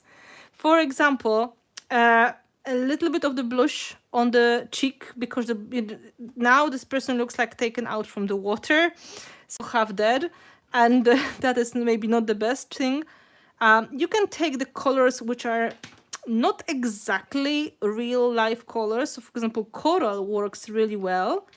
I would not recommend magenta or carmine as it is. You would have to mix them with each other because they are very, very strong. You can experiment with rose, red wine, for example. This is one of the Metallics. It's a very good color.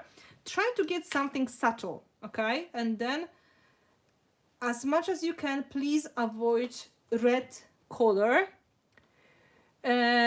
because red is going to be the only thing you will see in this collage later.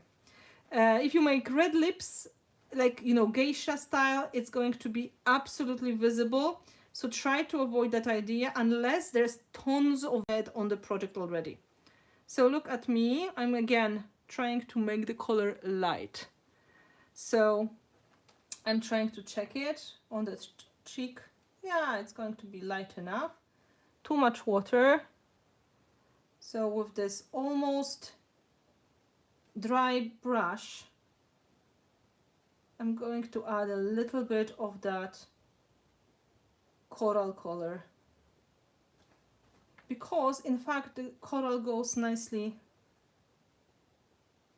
with the background as well. It's not even so pink now, it's more brownish because my brush was a little bit dirty, but no problem. We can do it a little bit more saturated.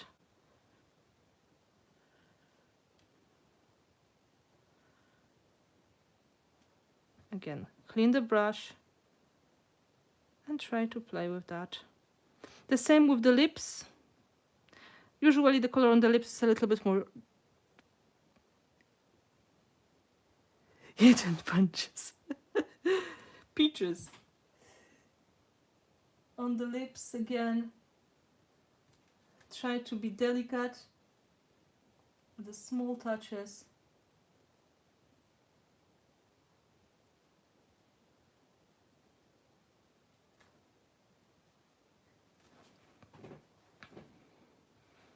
Let it dry and repeat if needed.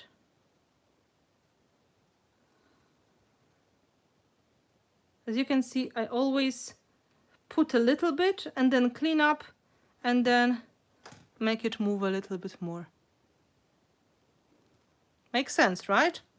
Now, if you feel like that, you may do a little bit of the dramatic lines. For example, you can help with the eyebrow or the eyelashes or the line of the hair, for example. I'm just using the liquid acrylics for that, right? So I'm going to make that part of the hair more visible because now it was not so full and it looked a little bit strange. So I'm making these hair colors a little bit more visible. Simple.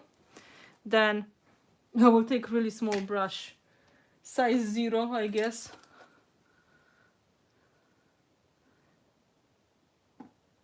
To go with the eyebrow. I will try to show you what I'm doing. Not too much again.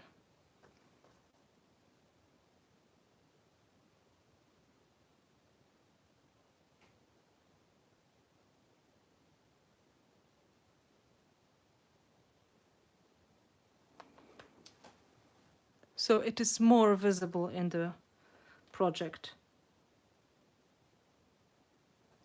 Another trick you can use. If you have light hair, of course, you can be much more delicate with this. You don't really have to do a lot of makeup at all.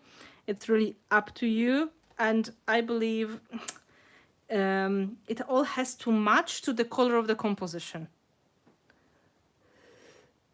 What did Vasily say?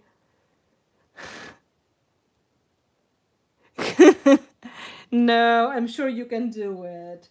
You have the soul of the artist. It may not be makeup artist, but artist. Okay, so now instead of photo, I've got almost like watercolor painting in it.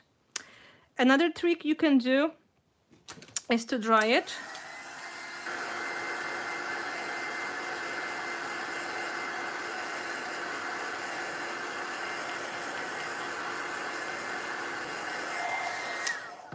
Take the white pen, make sure it works, and then make the pupil pop. That helps as well. And some of the nice things, like the extra touches that people usually do, they're trying to, after that, see if the composition is going nicely, if there's something missing. Usually they will go for extra drips or splatters. They may feel they would like to introduce a bit of this color somewhere. So if I use the coral here and I have it here, maybe you will feel tempted, maybe, to add it somewhere now. For example, just to make it a little bit more interesting,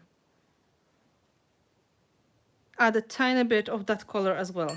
Oh, my brush was dirty. I have to clean it and do it again. Coral was not lucky. Wait.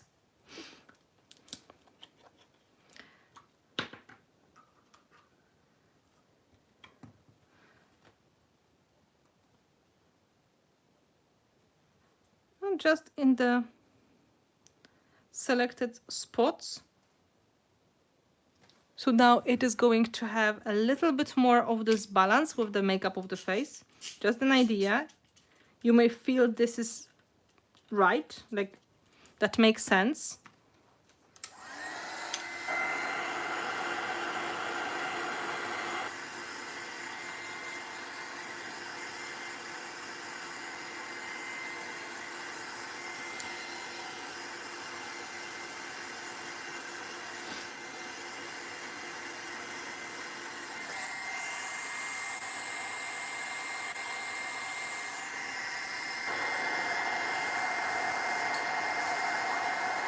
Now I can add a little bit of the browns if I lost them, for example, in some places. This is the moment when you can work on the, like finishing touches.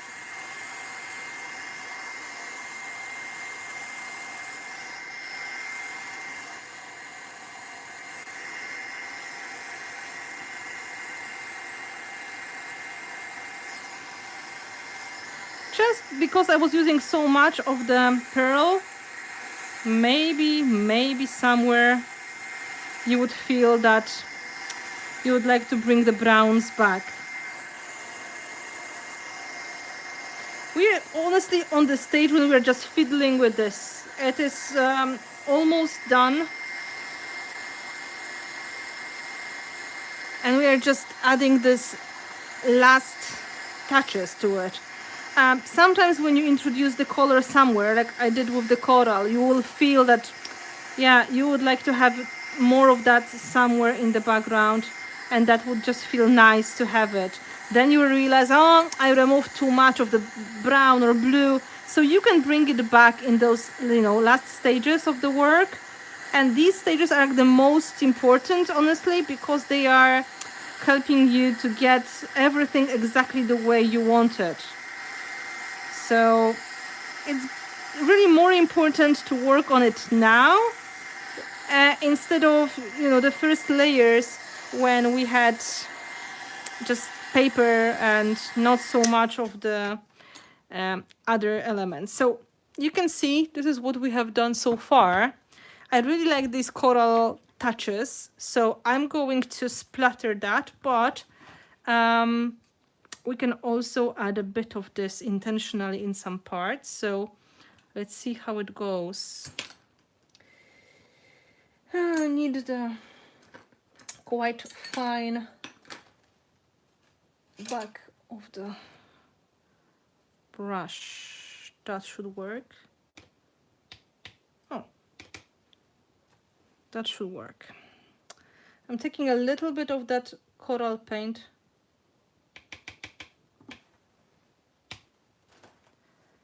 And now, for example, we can add little touches. Well, this is not enough. I have to dip more than once. Moment.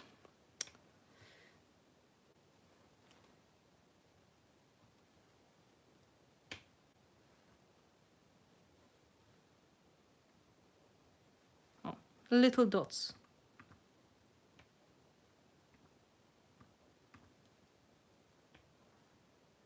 Some people will have heart attack right now because they will think, like, oh no, it's not possible to control. But you can. The other side of the brush, not too liquid paint.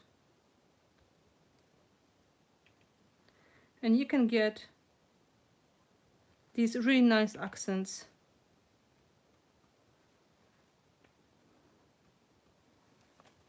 Done.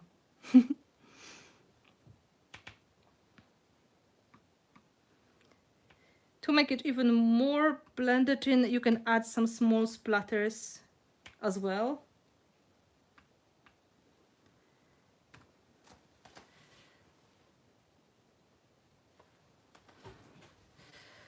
So with the splatters, of course, you will need a larger brush, but first I will dry it.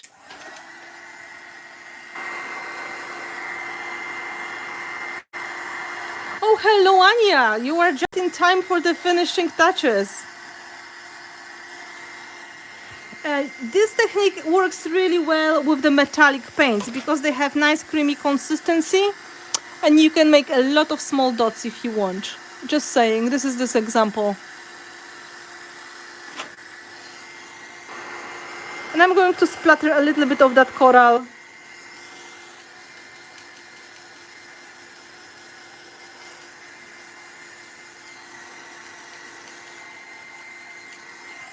But when you splatter, please remember to cover the face. Okay? Because that would be a big disaster.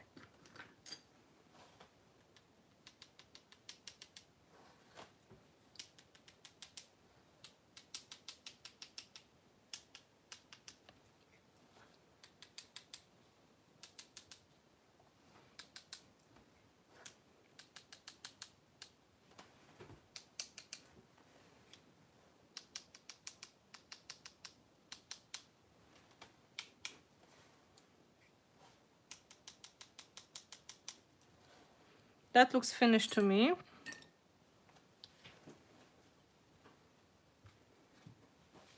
It's better than I expected. Huh!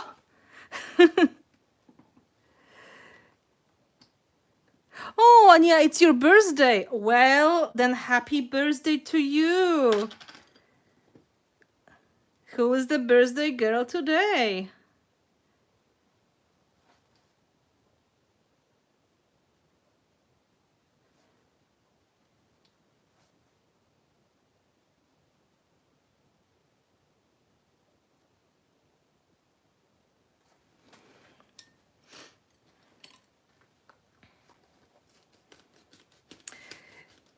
So I picked the ideas from the 3 different kinds of collage and I put them all together on one canvas for you.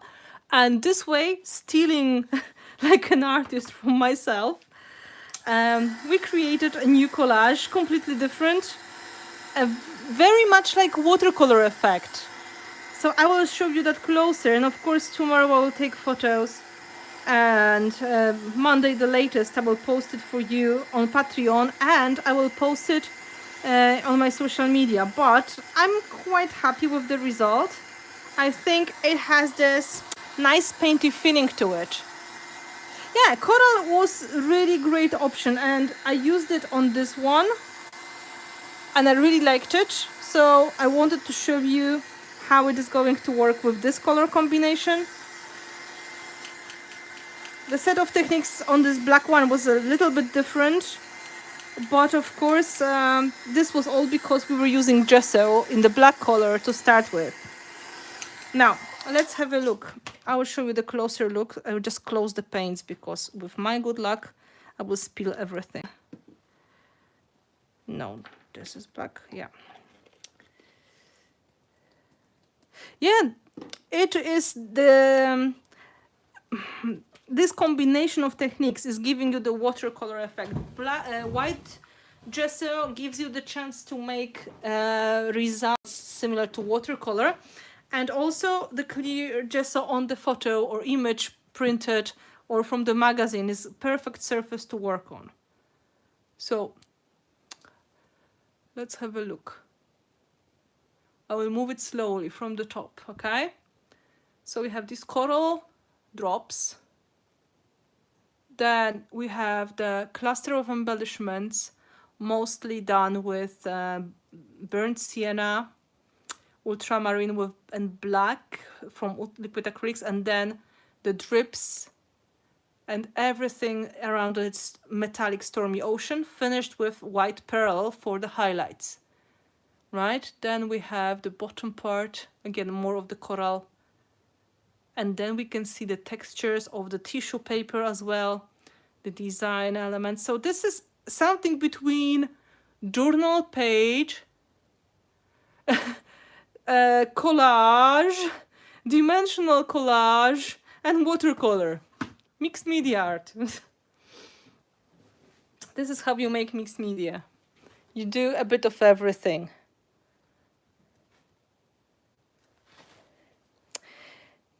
I quite like it. I think I will do something more in this style in the future because it's really rewarding.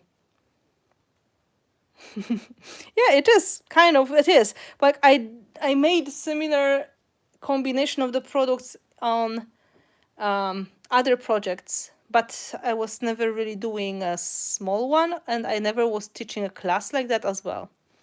So it was fun. Yeah, you can't tell this was a photo. This is exactly the whole point. You can print any image from the internet, and later, because you are adding the paint on the top, you turn it into what you want it to be. Remember the link I gave you?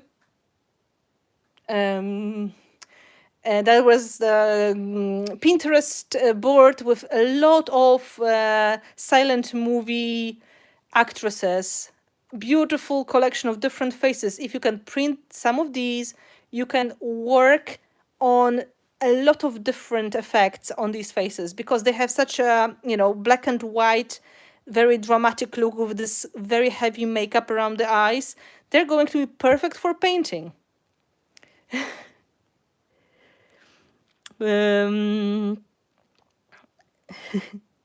So that is the reason I keep using the same images over and over, because you can paint them and nobody knows what that person was anyway. So it could be my old photo and I can just go a couple of times and it's always different.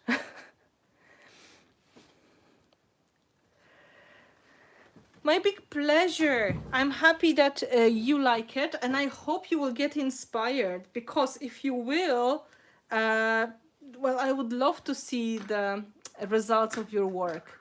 You can use a lot of these techniques to create journal backgrounds as well. Of course, the layers of the paints and papers, and then adding all these effects. It's basically art journaling combination. Let me talk to you now. Hi again. Let's look at the result in this angle. So again, wooden board. Yeah, exactly. If you take photo of a man, you give him makeup as well. You know, the makeup is just honestly turning the image that you have into proper part of the collage. You are adding paint to the background, so why not adding the paint to the face of the person? That makes sense to me, because we want everything to look like one cohesive group of elements, right? So that's why all these dramatic effects, these, you know, touches, it's more important honestly to spend more time on the final painting or making these effects than on putting the first layers. Like, the first layers are just somewhere there adding the effects. The real result comes from combination of the texture background, results all done with the embellishments, and then painting in this intentional way, so you can show what is important, what is not important, what kind of story you are telling. All these things come together when you start adding the colors and highlighting the important things and hiding the not important things. I hope. Yeah, no worries. You have all the time, because I know I work quick. I realize that I work faster than most of people, but because I did it so many times, I know what is important stage and what is not. And I kind of have the confidence with the product, and I have the idea on my mind most of the times.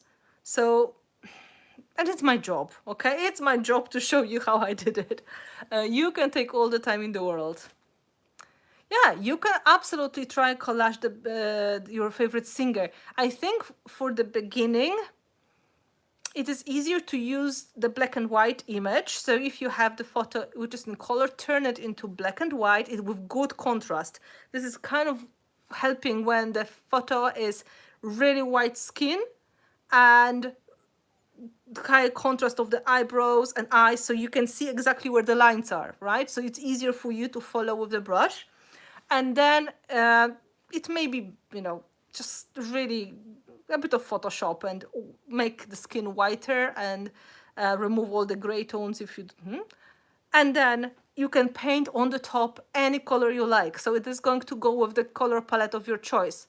It's harder to work with the photo which is already with some colors, because then you have to match the color of the paints exactly to the photo, you know, to the colors of the photo, which is a little bit more tricky. You can do it, but more patience and a little bit more of the mixing, and you know, you can absolutely go with that idea.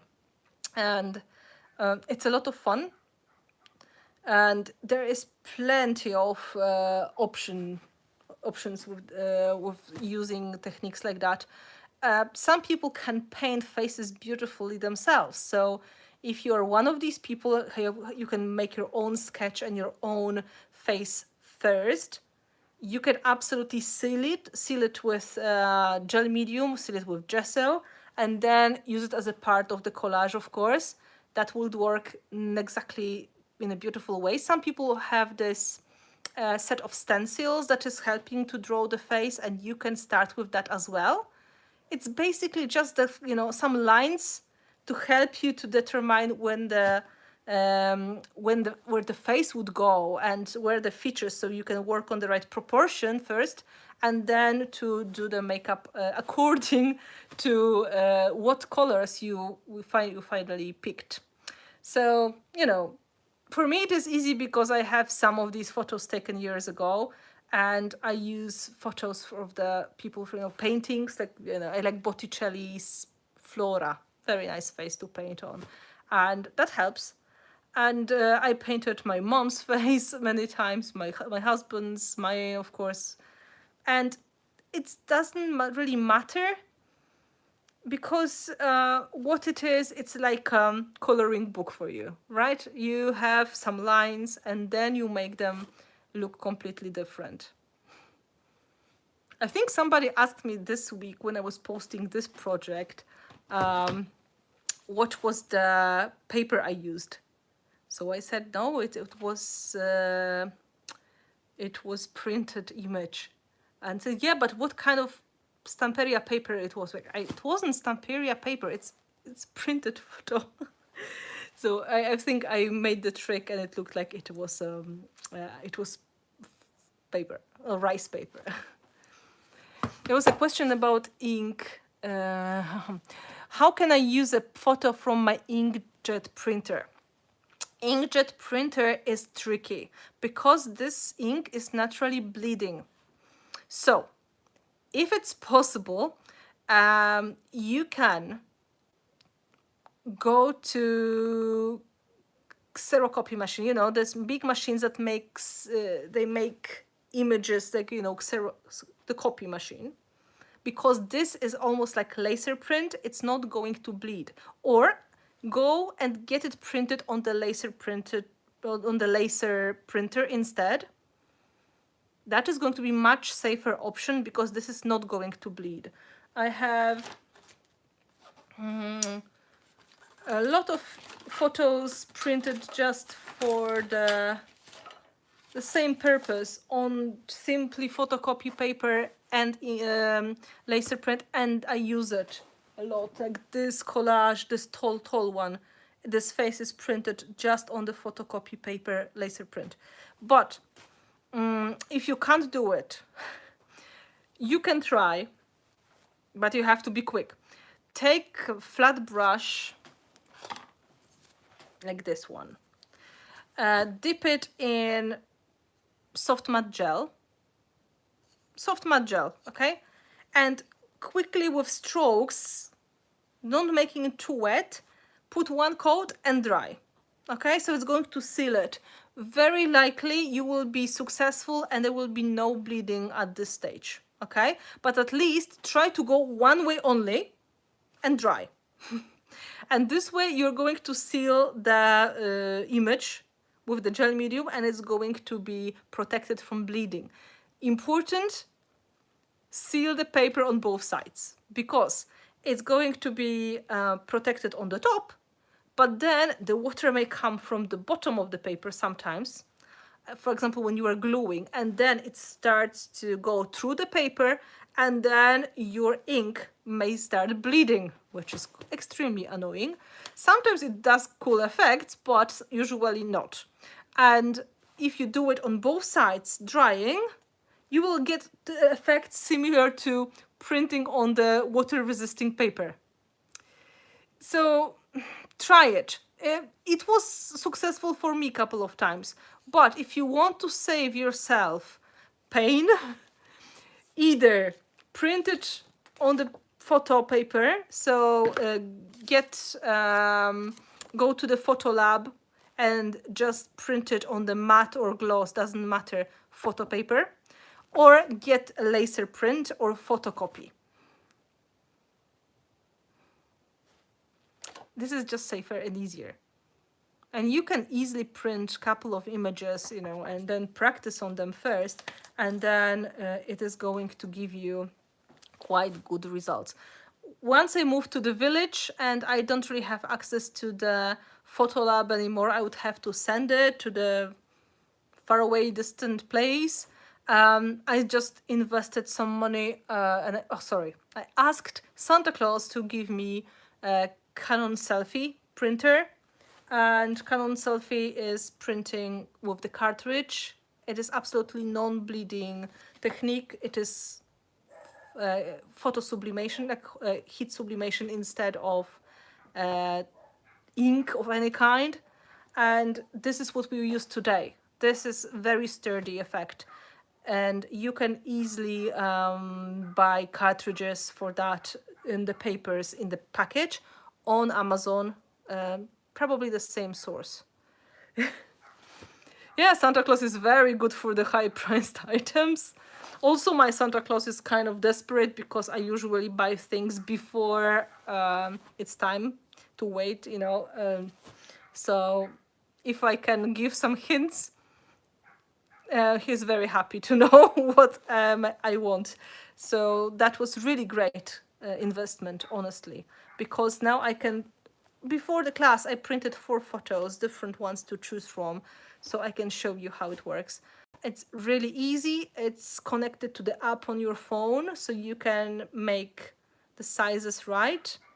Canon selfie, yeah. And that is a convenient little printer for collage or for, what is happening there? Or for art journaling. Oh, yeah, it was. I'm sure they change the models and they make sales from time to time. I will show you how. I was showing that in the previous live stream.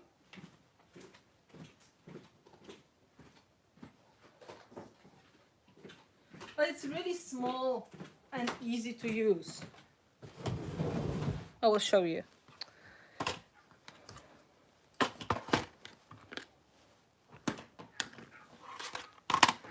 Let me flip. This is it, right? Yeah, so that was what I used today.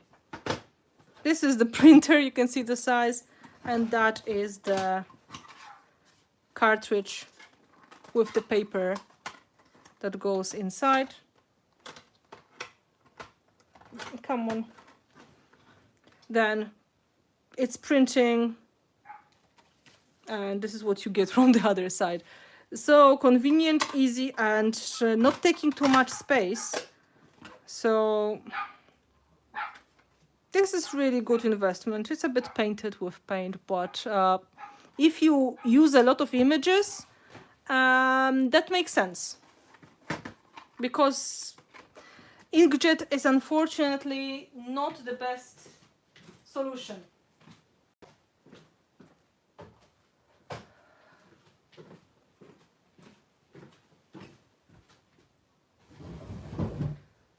Yeah, and the white goes on sale, so white, black, pink, turquoise, doesn't matter. It matters that it's printing the images for us.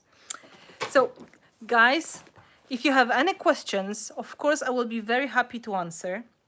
As always, I will try to take photos and post it Monday the latest. I'm trying to take tomorrow's off, but I will see how it works. Tomorrow should be beautiful weather here in Ireland, so I hope to spend some time outdoors. And next week, I will see what we are going to do, but very likely we will do some YouTube live stream for everybody. So you will be invited, of course, as well as my patrons. You're always invited. And I will be working on some videos for you and some other things going. VIPs are going to get one more class, hopefully this time without any surprises. And of course, please expect more creative inspiration coming this month. I think I'm going to do some kind of little video journal for you as well to let you know what is happening, and so on and so on. Thank you for the lovely company. So remember, you can always come back to this stream later. It should upload in the next hour or two, and the subtitles should show up in 2 days maximum. Usually the next day the subtitles are in, and you can always watch if you need with the subtitles as well. Thank you so much. Let me know later if you would like to do the dark version in the future, so we can work on that as well. I have a really cool plan for a collage project. I can make a video for you for the next months. I have to see how this is going to work. Okay, I have idea. This is the beginning of it. Thank you so much for coming. It was lovely to have you here, and I wish you a wonderful time. And if any of you is taking classes with Olga Furman's Paint Your Art and Soul, you are getting this as my class coming probably in the next weeks.